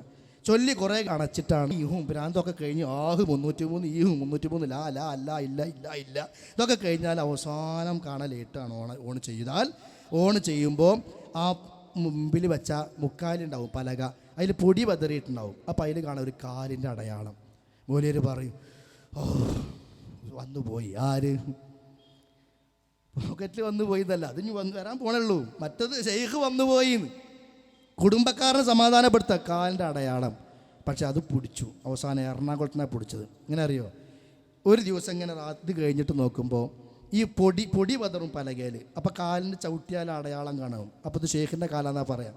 പക്ഷേ ഈ ചവിട്ടിയ കാല് ലൈറ്റ് ഇട്ട് നോക്കുമ്പോണ്ട് ഒരു വളവ്. അപ്പോൾ ഒരു സാധു ചോദിച്ചു, മുഹ്യിദ്ദീൻ ഷെയ്ഖിൻ്റെ കാലിന് വളവ് ചട്ടക്കാലായിരുന്നോ എന്ന് ചോദിച്ചു. കക്കുമ്പോൾ കക്കാൻ പഠിക്കണ്ടേ, പൂത്തിയൊക്കെ പഠിക്കണ്ടേ? എത്ര വളവില്ലാത്ത കാലുള്ള മൂല്യന്മാരെ കൂട്ടത്തിലുണ്ട്. എന്തിനാ വളവുള്ള മൂല്യന്മാരെ ചവിട്ടിയത്? പിടിക്കപ്പെട്ടു. പിന്നെ ആ പണിയൊക്കെ പിടിച്ച് കുറവായി. പിന്നെ പിടിച്ചത് വയനാട്ടിലാണ്. ഇങ്ങനെ ആളുകളെ അങ്ങോട്ട് ഇടങ്ങറാക്കാതെ ആൾക്കാർക്ക് ഇത് വലിയ സന്തോഷം. മുഹ്യിദ്ദീൻ ഷേഖ് വരിക, റസൂൽ വരിക, ഒക്കെ വരുന്ന പോലെ വിശ്വാസം. ഇവർക്ക് പൈസ കൊടുത്താൽ മതി. ഇതൊക്കെ ആത്മീയമായ ചൂഷണങ്ങൾ, വ്യത്യസ്ത മേഖലകളാണ്. പോട്ടെ, ഏതായാലും ഇതൊക്കെ പരലോകത്ത് പുണ്യം കിട്ടുന്നതാണ് ചൊല്ലുന്നത്. അപ്പോൾ മുഹ്യിദ്ദീൻ ഷേഖിൻ്റെ പേരിങ്ങനെ ചൊല്ലുമ്പോൾ കഴുത്തിങ്ങനെ മുറിഞ്ഞപ്പോൾ മുറിയുമ്പോൾ മകനെ മാക്കാമീത് വേണ്ടെന്ന് ശൊന്നോവർ. മുഹ്യിദ്ദീൻ ഷേഖിൻ്റെ അടുക്കലേക്ക് റസൂൽ എന്ന് പറഞ്ഞു, പൊന്നാരൻ്റെ മോനെ, ഈ മക്കാമി നമുക്ക് വേണ്ടടാ. മക്കാം പറഞ്ഞ ഈ സ്ഥാനം വേണ്ട. നിൻ്റെ പേരിപ്പോൾ ഒന്നുമില്ലാണ്ട് പറയുമ്പോഴത്തേനും മുറിഞ്ഞു പോകുമ്പോൾ മോശമല്ലേ? ഇപ്പോൾ എല്ലാ ആൾക്കാർക്കും ഇപ്പോൾ അറിഞ്ഞോളന്നില്ലല്ലോ. ഈ മക്കാം ഏതായാലും വേണ്ട. അപ്പോഴോ ചൊന്ന പാടി പോലെ അന്ന് മുതൽ തൊട്ട് ജോഗിയ ഫിഅലാദൈ നീക്കപ്പെടുത്തിയോർ. ശരി, മുറിഞ്ഞു പോകണ്ടേ? എന്നാ പോകണ്ട, കൗത്തോടെ നോട്ടെ. മുറിഞ്ഞു പോകണ്ടെങ്കിൽ കടുത്തോടെ നിന്നോട്ടെ, ഒരു കുഴപ്പമില്ല. പോകണമെങ്കിൽ പോകാം, പോകണ്ടെങ്കിൽ പോകണ്ട. എന്താ തീരുമാനങ്ങളൊക്കെ? ഇത് ചൊല്ലിയാ സ്വർഗുണ്ട്. നിങ്ങളാണ് ചൊല്ലിക്കോളി. അല്ല എന്താ പറയാ? വേണമെങ്കിൽ അവനവന് സ്വർഗം വേണമെങ്കിൽ ഈ ജാതിയൊക്കെ മാറ്റിവെച്ച് അള്ളാഹ് ഇറക്കിയ ഖുർആനും ഹദീസും യഥാർത്ഥമായ ദീനും മാർഗങ്ങളുണ്ട്. അതിലേക്കാണ് ഞങ്ങൾ ക്ഷണിക്കുന്നത്. ഇപ്പം ഇതൊക്കെ ഉണ്ടാക്കിയോന്ന് തന്നെ അറിയാം. അതൊക്കെ ആൾക്കാർ കേട്ടാൽ കുറച്ചൊക്കെ പ്രശ്നങ്ങളുണ്ട്. എന്നാലും അത് വിശ്വസിച്ചോളണം. അടുപ്പിച്ച് വിശ്വസിക്കണം, അടിച്ച് ഒന്ന് വിശ്വസിപ്പിക്കണം. അതിനെന്താ പണിയെന്നറിയോ? മുഹ്യിദ്ദീൻ മാലിൻ്റെ അവസാനത്തിലൊരു വരിയുണ്ട്. എന്താ? എൻ്റെ മൊഴികളെ പൊയ്യെന്ന് ചൊല്ലുകിൽ അപ്പോഴേ കൊല്ലുന്ന നഞ്ഞ് ഞാനെന്നോവർ. എൻ്റെ മാലയിലെ ഏതെങ്കിലും വരി തെറ്റാന്ന് പറഞ്ഞാൽ ഞാൻ അപ്പം കൊല്ലുന്ന നഞ്ഞാണ്. എന്നാൽ ഞാനൊക്കെ എന്നോ പോണ്ടതാ. അപ്പം എനിക്കുറപ്പായി ഇതൊക്കെ കേടാണ് എന്ന്. കാരണം ഈ ഇത്തരത്തിൽ ഒരു അഡ്രസ്സും ഇല്ലാത്ത വർത്തമാനങ്ങൾ പറഞ്ഞിട്ട് ആളുകളെ കൊണ്ട് സ്വർഗത്തിലേക്കുള്ള മാർഗ്ഗമെന്ന് പറഞ്ഞ് പഠിപ്പിച്ചിട്ട് മഹാത്മാക്കളുടെ മദ്ഹാണ്, മഹാത്മാക്കളെ ബഹുമാനിക്കലാണ്, മഹാത്മാക്കളെ ആദരിക്കലാ എന്ന് പറഞ്ഞിട്ട് ആളുകളെ കൂട്ടിയിരുത്തിയിട്ട് ചൊല്ലുക, പൈസയും വാങ്ങിപ്പോവുക. ഇതിൻ്റെ പേര് ചൂഷണമാണ്, ബിദ്അത്താണ്, പരലോകത്തേക്ക് അപകടമാണ്. തിരിച്ചറിഞ്ഞോളൂ. മഹാന്മാരായ സ്വഹാബത്ത്, നേരത്തെ അവിടെ പറഞ്ഞല്ലോ, സ്വഹാബത്തിൻ്റെ മാതൃക എല്ലാ വിഷയത്തിലുമുണ്ട്, എല്ലാ കാര്യത്തിലുമുണ്ട്. മഹാനായ അബ്ദുല്ലാഹ് ഇബ്നു ഉമർ പറയാണ്, കുല്ലു ബിദ്അത്തിൻ ളലാല, എല്ലാ ബിദ്അത്തും വഴികേടാണ്. വഇൻ റആഹൻ നാസു ഹസനാ, ജനങ്ങൾ അതിനെ നല്ലതായി കണ്ടാലും ശരി. നല്ലതാണെന്ന് നമുക്ക് തോന്നിയോണ്ട് നല്ലതാവൂല, എനിക്ക് നല്ലതാണെന്ന് തോന്നിയോണ്ട് ദീനാവൂല. അത് അള്ളാഹ് പറയണം നല്ലതാണ് എന്ന്. മബ്തുദിഅത്ത് ബിദ്അത്തുൻ, ഒരു ബിദ്അത്ത് ഉണ്ടാക്കപ്പെട്ടാൽ, ഒരു ബിദ്അത്ത് കൊണ്ടുവന്നാൽ ഇല്ലാ റുഫിഅ മിസ്ലുഹാ മിനസ് സുന്ന, തത്തുല്യമായ സുന്നത്ത് നഷ്ടപ്പെട്ടു പോവുക തന്നെ ചെയ്യും. അതാ ബിദ്അത്തിന്റെ മറ്റൊരു അപകടം. ഇപ്പം നമ്മുടെ നാടുകളിലൊക്കെ ഇപ്പം നബി സല്ലല്ലാഹു അലൈഹി വസല്ലം മീശ വെട്ടി ചുരുക്കി താടി നീട്ടി വളർത്താൻ പറഞ്ഞു. എത്ര പേര് നമ്മളത് ചെയ്യുന്നവരുണ്ട്. നമ്മൾ സ്വയം ആലോചിക്കുക. സുന്നി സുന്നി എന്ന് പറഞ്ഞാൽ സുന്നത്തിനെ ചവിട്ടുന്നവെന്നല്ല അതിൻ്റെ അർത്ഥം. സുന്നി എന്ന് പറഞ്ഞാൽ സുന്നത്തെടുക്കുന്നവെന്നാണ്. ഈ ഖദരി എന്ന് പറയുമ്പോൾ പോലെ സുന്നി എന്ന് പറയുമ്പോൾ എനിക്ക് തോന്നല് ഖദരി എന്ന് പറഞ്ഞാൽ ഖദറിന് നിഷേധിക്കുന്നവെന്നാണ്. എന്നതുപോലെ ഇപ്പോഴത്തെ സുന്നി, നമ്മളൊക്കെ സുന്നി ആകണം, ഞങ്ങൾ സുന്നികളാ, ഞങ്ങളാ സുന്നി. എന്താ? സുന്നത്ത് അനുസരിച്ച് ജീവിക്കുന്നവൻ. റസൂൽ എന്താ പറഞ്ഞത്? നേരെ എതിര്. പെണ്ണുങ്ങളെ പള്ളിയിലേക്ക് പോകാൻ അനുവാദം ചോദിച്ചാൽ പറഞ്ഞേക്കണം, ഏയ് ഹറാമാണ്. പെണ്ണുങ്ങൾ കബറിടങ്ങളിലേക്ക് പോകാൻ പാടില്ല, ഏയ് കൊണ്ടുപോകണം. 27 രാവിനും 8 രാവുകളിലും എല്ലാവരും പള്ളിയിലേക്ക് വരണം, പാടത്തൊക്കെ കൊണ്ടുപോകണം. എന്ത് റസൂൽ പറഞ്ഞു? അവിടെയൊക്കെ എതിര്. മീശ വെട്ടി താടി നീട്ടാൻ പറഞ്ഞാൽ നേരെ ഓപ്പോസിറ്റ്. കക്ഷൊക്കെ ഒന്ന് വൃത്തിയാക്കാന്ന് പറഞ്ഞാൽ അത് എടുത്തൊക്കെ ചെയ്യും. അത് വൃത്തിയാക്കൂല, നിങ്ങൾ ചിന്തിച്ചാൽ മതി. ഞാൻ അത് പറഞ്ഞ് വയലുറേണ്ട ആവശ്യമൊന്നുമില്ല. ഓരോ കാര്യങ്ങളും എന്താണോ നബി സ്വല്ലല്ലാഹു അലൈഹി വസല്ലം പറഞ്ഞ നേരെ എതിര്. തുണി നെരിയാണിക്ക് താഴെ വരാൻ പാടില്ല എന്ന് പറഞ്ഞാൽ ഞങ്ങൾ താഴെ എടുക്കും അല്ലേ? നമ്മുടെ പാൻറ്റും തുണിയൊക്കെ നിങ്ങൾ ആലോചിച്ച് നോക്കി. മുടി വെട്ടുമ്പോൾ ഇതാ 4 ഭാഗവും വെട്ടുകയും നടുഭാഗത്ത് നിർത്തുകയും ചെയ്യരുത്.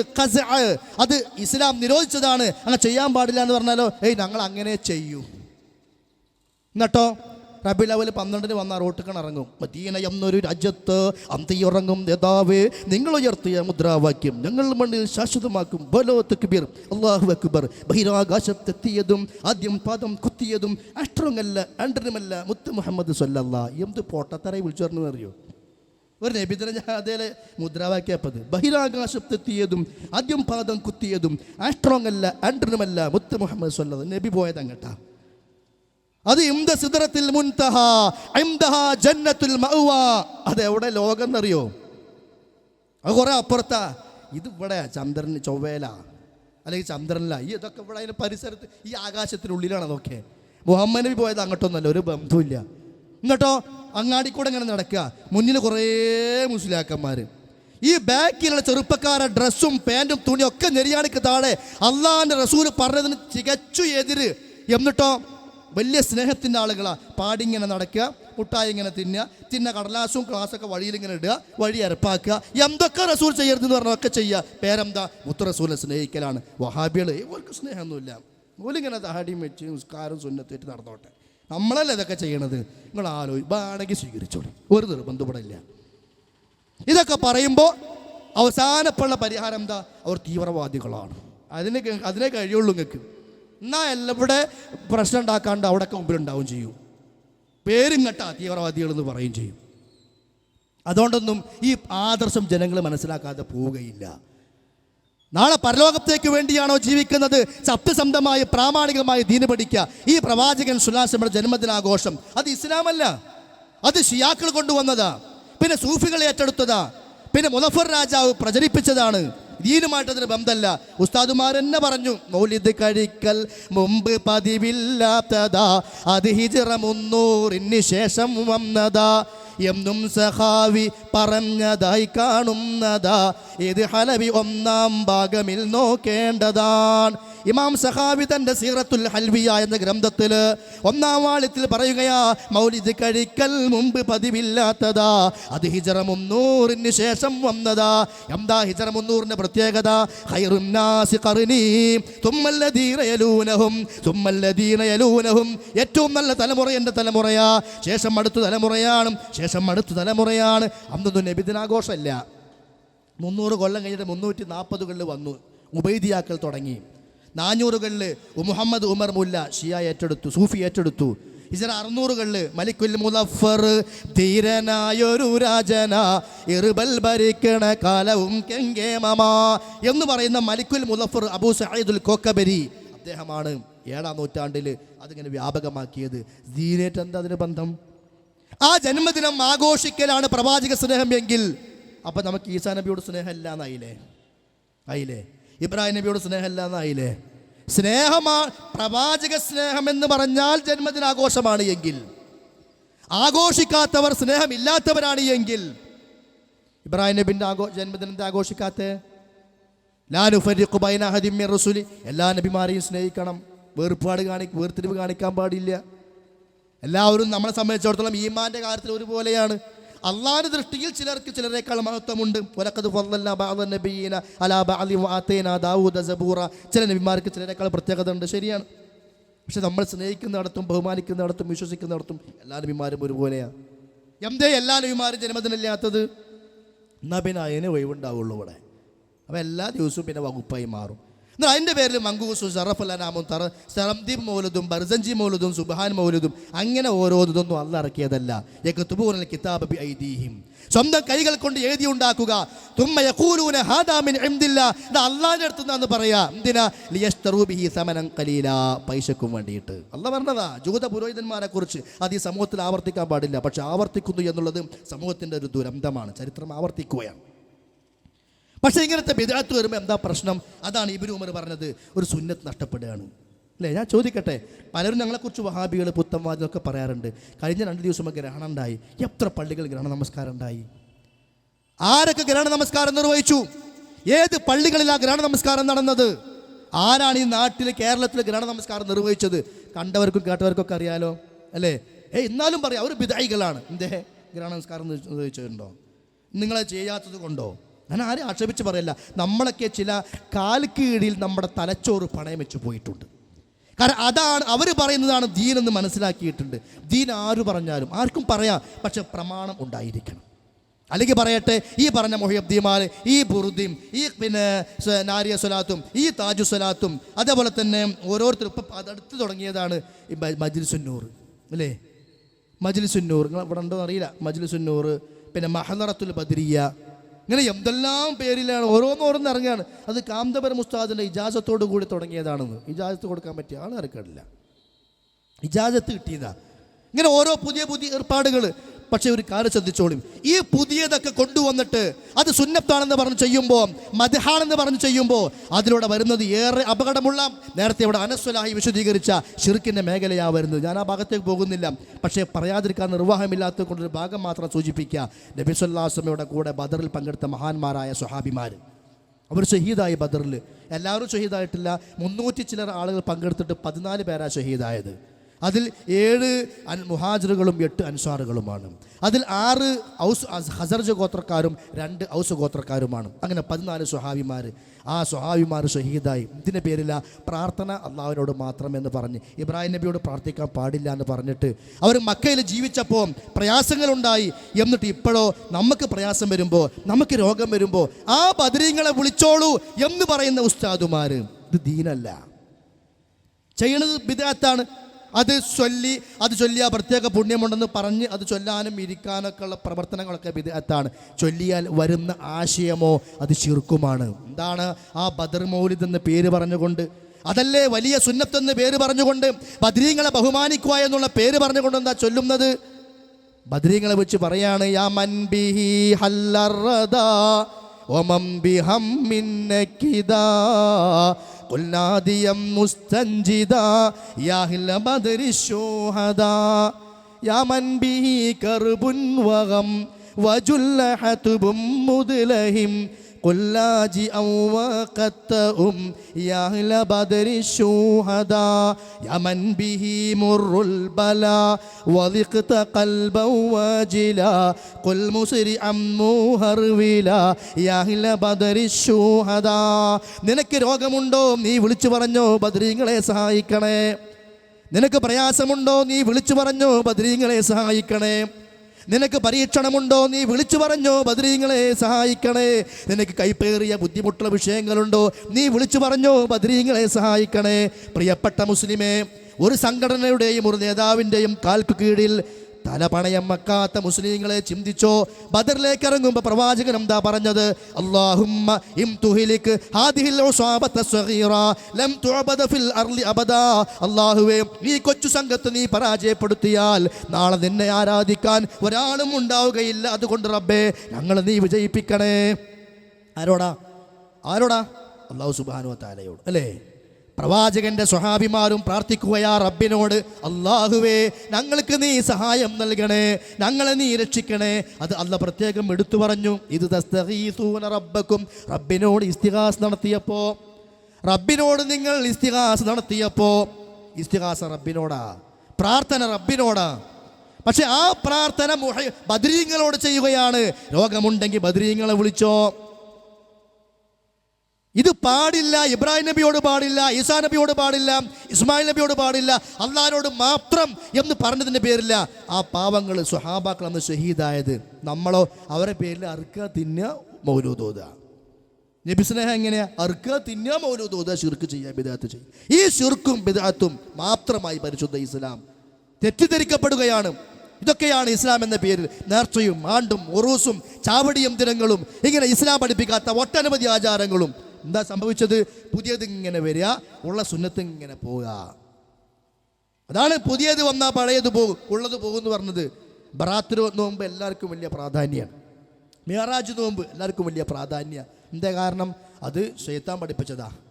നോമ്പാണോ എന്നുള്ളതല്ല, ഒരു പ്രത്യേക ദിവസം നിശ്ചയിച്ച് അന്ന് പ്രത്യേക പുണ്യത്തോടു കൂടി നോമ്പെടുക്കണമെന്ന് പറയണമെങ്കിൽ ഹദീസിൽ തെളിവ് വേണം. അതല്ലെങ്കിൽ പിന്നെ ദീനിന് അർത്ഥമല്ലല്ലോ, തോന്നിയ പോലെ ചെയ്യാമല്ലോ.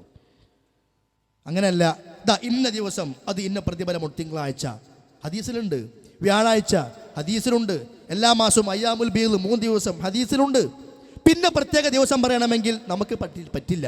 അതേ സ്ഥാനത്ത് നേർച്ച നേരാം. ഏത് ദിവസം നമുക്ക് നേർച്ചയാക്കാം. ഞാൻ ഇന്ന ദിവസം നോമ്പെടുക്കാൻ നേർച്ചയാക്കുന്നു നോക്കാം.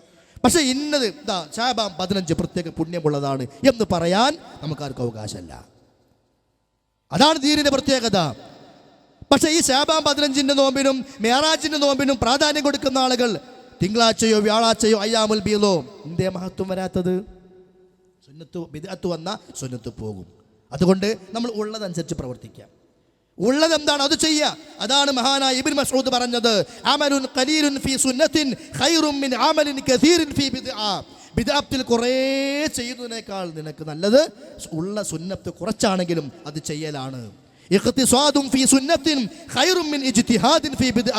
ഇജ്തിഹാദ് ചെയ്ത് പുതിയത് കണ്ടെത്തി ബിദ്അത്തുകൾ ഉണ്ടാക്കുന്നതിനേക്കാൾ നല്ലത് ഉള്ള സുന്നത്തിൽ ഒതുങ്ങി നിൽക്കലാണ്. ഇന്നക അൻ തത്തബിഅ ഖൈറുൻ മിൻ അൻ തബ്തദിഅ. നീ പുതിയ ബിദ്അത്തുകൾ ഉണ്ടാക്കുന്നതിനേക്കാൾ നിനക്ക് നല്ലത് ഉള്ളതിനെ പിൻപറ്റലാണ്. വലൻ തുഖ്തി അത്വരീക മത്തബഅതൽ അസർ. യഥാർത്ഥ ഉള്ള ആ ചര്യകളെ പിൻപറ്റിയാൽ നീ ഒരിക്കലും തെറ്റിപ്പോവുകയില്ല. പക്ഷേ സമൂഹത്തിൽ പുതിയത് കടന്നു വരുമെന്ന് പ്രവാചകന്റെ മുന്നറിയിപ്പുണ്ട്. മഹാനായ ഇബ്നു അബ്ബാസ് റളിയല്ലാഹു അൻഹു പറയാണ്, മാ അതാ അലന്നാസി ആമുൻ. ഓരോ കൊല്ലവും മുന്നോട്ട് പോകുമ്പോൾ ഇല്ലാ അഹദസു ഫീഹി ബിദ്അതൻ. ഓരോ ബിദ്അത്തുകൾ ഇങ്ങനെ കടന്നു വരും. നമ്മുടെ ചെറുപ്പത്തിൽ കേൾക്കാത്ത പലതുപ്പുണ്ടല്ലോ അല്ലേ? നമ്മുടെ ചെറുപ്പത്തിൽ കേൾക്കാത്ത പലതുപ്പ് വന്നു. ഇനി കുറേ കാലം കഴിയുമ്പോഴോ പുതിയത് വരും. അങ്ങനെ ഓരോ കാലഘട്ടങ്ങളിലും ഓരോന്ന് വരും. ഇല്ലാ ഹദസു ഫീഹി ബിദ്അ. ഓരോ കാലങ്ങളിലും പുതിയ ബിദ്അത്തുകൾ ഉണ്ടാക്കാതിരിക്കുകയില്ല. വഅമാതു ഫീഹി സുന്ന. സുന്നത്തുകൾ നശിപ്പിക്കാതിരിക്കുകയില്ല. ഖബർ കെട്ടിപ്പൊക്കൽ ഇസ്ലാം പഠിപ്പിച്ചിട്ടില്ല. അത് ജൂതന്റെ സംസ്കാരമാണ്, നസ്വാറാക്കളുടെ സംസ്കാരമാണ്. മുത്ത് റസൂൽ സല്ലല്ലാഹു അലൈഹി വസല്ലം മരിക്കാൻ കിടക്കുന്ന സമയത്ത് പോലും പറഞ്ഞ കാര്യമാണ്, ലഅനത്തുല്ലാഹി അലൽ യഹൂദി വന്നസ്വാറ. ജൂത ക്രൈസ്തവരിൽ അല്ലാഹുവിന്റെ ശാപമുണ്ട്. എന്തേ കാരണം? ഇബ്തഖദു ഖുബൂർ അംബിയാഹി മസാജിദ. അവരിലേക്ക് നിയോഗിക്കപ്പെട്ട നബിമാരുടെ ഖബറുകളെ, ശ്മശാനങ്ങളെ സുജൂദിന്റെ കേന്ദ്രമാക്കി മാറ്റി. ഖബറിന്റെ സുജൂദ് പാടില്ല, അത് കെട്ടിപ്പൊക്കാൻ പാടില്ല. ഷാഫി മദ്ഹബിൽ പഠിപ്പിച്ചു, ഖദ്റ ശിബ്രിൻ, ഒരു ചാണ ഉയർത്താവൂ. വതസ്തീഉഹു അഫ്ളലു മിൻ തസ്ലീമിഹി, മുകൾ ഭാഗം കൂർപ്പിക്കാൻ പാടില്ല, പരത്തണം. നേരെ എതിരപ്പം ചെയ്യുക. ഒരു ചാണയിൽ മുകൾ ഉയർത്തും ചെയ്യും, ഇങ്ങനെ കൂർപ്പിച്ചിട്ട് മുകളിൽ പട്ടി വിരിച്ച് ഇങ്ങനെ വെക്കും ചെയ്യും. ഇതിന് അവിടെ തവാഫ്. ഇത് ദീന. അവിടെ പെട്ടി, അവിടെ നിലവിളക്ക്, അവിടേക്ക് എണ്ണ നിറച്ചാക്കുക, ആ എണ്ണ കുടിക്കുക. നമുക്കൊരു ദീനില്ലേ? നമുക്കൊരു ആദർശമല്ലേ? ഏതെങ്കിലും ആളുകൾ എന്തെങ്കിലുമൊക്കെ ചെയ്യാൻ ലൈസൻസ് തന്നു എന്ന് കരുതിക്കൊണ്ട് അള്ളാന്റെ ദീനിൽ അള്ളാഹ് ലൈസൻസ് തരാത്ത കാര്യങ്ങൾ നമ്മൾ ചെയ്യാൻ പാടുണ്ടോ? അപ്പൊ ഇത് പറയുമ്പോൾ എന്താ പറയാ? കണ്ടോ, മഹാത്മാക്കളോട് ഇവർക്ക് ബഹുമാനമില്ല. സുഹൃത്തുക്കളെ, മഹാത്മാക്കളെ ബഹുമാനിക്കണം, മഹാത്മാക്കളെ ആദരിക്കണം. പക്ഷെ അള്ളയും റസൂലും പഠിപ്പിക്കാത്ത ബിദ്അത്ത് ചെയ്തിട്ടല്ല, ഖബർ കെട്ടിപ്പൊക്കലല്ല മഹാത്മാക്കളെ ബഹുമാനിക്കാന്ന് പറഞ്ഞാൽ ആ മഹാത്മാക്കൾ ജീവിച്ച മാർഗം സ്വീകരിക്കല. മുഹയ്യിദ്ദീൻ ശൈഖ് എന്ന മഹാൻ, റിഫായി ശൈഖ് എന്ന മഹാൻ, എത്ര പണ്ഡിതന്മാർ ജീവിച്ചു. എന്താ അവരൊക്കെ പറഞ്ഞത്? ഇപ്പൊ മുഹയ്യിദ്ദീൻ ശൈഖ് പറയാ, ഇജ്അൽ ഖൽബക മസ്ജിദ, നീ നിന്റെ ഖൽബിനെ പള്ളിയാക്ക്. എന്താ അതിന്റെ അർത്ഥം? വഅന്നൽ മസാജിദ ലില്ലാഹ് ഫലാ തദ്ഉ മഅല്ലാഹി അഹദ. പള്ളി അള്ളാഹ്ക്കുള്ളതാണ്, അള്ളാഹിനോടൊപ്പം ഒരാളോട് ദുആ ചെയ്യാൻ പാടില്ല. അപ്പൊ നിന്റെ ഖൽബിനെ തൗഹീദിന്റെ കേന്ദ്രമാക്കണം. ഇത് പഠിപ്പിച്ച മഹാനാ മുഹയ്യിദ്ദീൻ ശൈഖ്. അപ്പൊ അദ്ദേഹം മരിച്ചപ്പോഴോ മുറാദിയ മുറാദിയ മുറാദി മുറാദി ശൈഖ് മുഹയ്യബ്ദി മുറാദി, അങ്ങനെയല്ലേ ഷെയ്ഖ് പറഞ്ഞതോ അള്ളാനെ വിളിക്കാൻ. ഇജ്അൽ ഖൽബക മസ്ജിദാ, ഇവിടെയോ കുത്തുബിയത്താണ്, അതിങ്ങനെ വിളിച്ചു 1000 തവണ. മുഹയ്യദ്ദീമാലയിലോ വല്ല നീലത്തുന്നും എന്നെ വിളിപ്പോർക്ക് വായിക്കൂടാ ഉത്തീരം ചെയ്യും ഞാനെന്നോവർ, എവിടുന്നും എന്നെ വിളിച്ചോന്ന് ഷെയ്ഖ് പറഞ്ഞിട്ടില്ല. അതൊക്കെ വെറുതെ പറയാ, ഷെയ്ഖിന്റെ പേരിൽ, അദ്ദേഹം പഠിപ്പിച്ചൊന്നും അല്ല. ഈ മുഹയ്യദ്ദീമാല ഉണ്ടാക്കിയത് തന്നെ എവിടുന്നറിയോ? അൽ ഫുയൂദാത്തു റബ്ബാനിയ ഫിൽ മആസിരി വൽ ഔറാദിൽ ഖാദിരിയ എന്ന കിതാബുണ്ട്. ഖാദിരിയ ത്വരീഖത്തിൽ മെമ്പർഷിപ്പ് എടുക്കുന്ന ആളുകൾ ചൊല്ലേണ്ടത് ദിക്റുകൾ, അതിനെ അവർഷൊന്ന ബേത്ത് എന്ന് പറയാം. അവർ ചൊന്നിയിട്ടുമില്ലേ ഒളിന്തിട്ടുമില്ലേ, ചുമ്മാ പൊളി പേസ് വെറുതെ പറയാം, അയാൾ ചൊന്നിയിട്ടൊന്നുമില്ല, വെറുതെ പറയാം. അതാണ് അവർ സ്വന്തം ബേത്ത് എന്ന് പറയാം. അവർ സ്വന്ന ബൈത്തെന്നും ബഹജാ കിതാബിന്നും അങ്ങിനെ തെക്കുമീല തന്നീന്നും കണ്ടോവർ. അവർ സ്വന്തം ബൈത്ത് ബഹജാ കിതാബ് തെക്കുമീല മൂന്നും പാടെ കൂട്ടിക്കുവച്ചുണ്ടാക്കിയതാണ് മുഹയ്യദ്ദീമാല. അതാണ് അതിന് ചുരുക്കം. അതിലൊക്കെ എന്താണുള്ളത്? മുഹയ്യദ്ദീൻ ഷെയ്ഖിനെ വിളിക്കാൻ. ഷെയ്ഖ് പഠിപ്പിച്ചതോ അദ്ദേഹത്തിന്റെ കിതാബിൽ ഇജ്അൽ ഖൽബക മസ്ജിദ, ഖൽബിനെ പള്ളിയാക്ക്, അള്ളാനെ മാത്രം വിളിക്ക്. ആ മഹാത്മാക്കളെ സ്നേഹിക്കുക എന്ന് പറഞ്ഞാൽ എന്താ? ആ മഹാത്മാക്കൾ പഠിപ്പിച്ച ആദർശത്തിൽ ജീവിക്കുക എന്നുള്ളതാ. നബി സല്ലല്ലാഹു അലൈഹി വസല്ലം ജീവിച്ചു മരിച്ചു അല്ലേ? നബിയെ സ്നേഹിക്കണം സല്ലല്ലാഹു അലൈഹി വസല്ലം. ആ പ്രവാചകനെ ബഹുമാനിക്കണം, ആദരിക്കണം. എങ്ങനെയാ എന്ന് നമ്മുടെ ഉസ്താദുമാർ നമ്മളെ കൊണ്ട് മങ്കൂസ് മൗലൂദ് കൊണ്ട് ചെയ്യിപ്പിക്കുന്നത് പോലെയല്ല. അതെന്താ? മൗലൂദിൽ കാണാ യാ സയ്യിദസ്സാദാതി ജിഅതുക ഖാസിദാ അർജു ഹിമാക ഫലാ തുഖയ്യിബ് മഖ്സദി ഖദ് ഹല്ല ബിമാ ഖദ് അലിംത മിനൽ ലദാ വൽളുൽബി വൽലുഅഫി ശദീദി ഫസ്അദി. അല്ലാഹുവിന്റെ റസൂലേ, ഞാനിതാ പ്രയാസത്തിലാണ്, ഞാൻ അക്രമം ബാധിച്ചവനാണ്, ബുദ്ധിമുട്ടുകൾ ബാധിച്ചവനാണ്, എൻ്റെ പ്രയാസം നിങ്ങൾ കാണുന്നില്ലേ റസൂലേ? അതുകൊണ്ട് എൻ്റെ ആഗ്രഹത്തെ നിഷ്ഫലമാക്കി കളയല്ലേ, ഞാനിതാ നിങ്ങളിലേക്ക് ലക്ഷ്യമാക്കി വരുന്നു റസൂലേ എന്ന് ഉസ്താദുമാരെ മൗലൂദിലൂടെ ചൊല്ലിപ്പിക്കുന്നു. ഇത് പച്ച ശിർക്ക, നരകത്ത് പോണ പണിയാണ്. ഇതല്ല സ്നേഹിക്കുക എന്ന് പറഞ്ഞാൽ, ഇതല്ല റസൂലിനെ ബഹുമാനിക്കുക എന്ന് പറഞ്ഞാൽ. നേരെ മറിച്ച് പ്രവാചകനോടുള്ള ബഹുമാനം എന്ന് പറഞ്ഞാൽ പ്രവാചകന്റെ മാതൃക സ്വീകരിക്കല, പ്രവാചകന്റെ ആദർശം സ്വീകരിക്കല. ഇദസ്തഅൻത ഫസ്തഇൻ ബില്ലാഹ്, നീ സഹായതേട്ടം നടത്തുമ്പോ, നീ പ്രാർത്ഥന നടത്തുമ്പോ റബ്ബിനോട് മാത്രം നീ പ്രാർത്ഥിക്കണം. റബ്ബിനോടേ സഹായതേട്ടം നടത്താവൂ. അത് ഔലിയാക്കളോട് പാടില്ല, അത് ശുഹദാക്കളോട് പാടില്ല, അത് പണ്ഡിതന്മാരോട് പാടില്ല.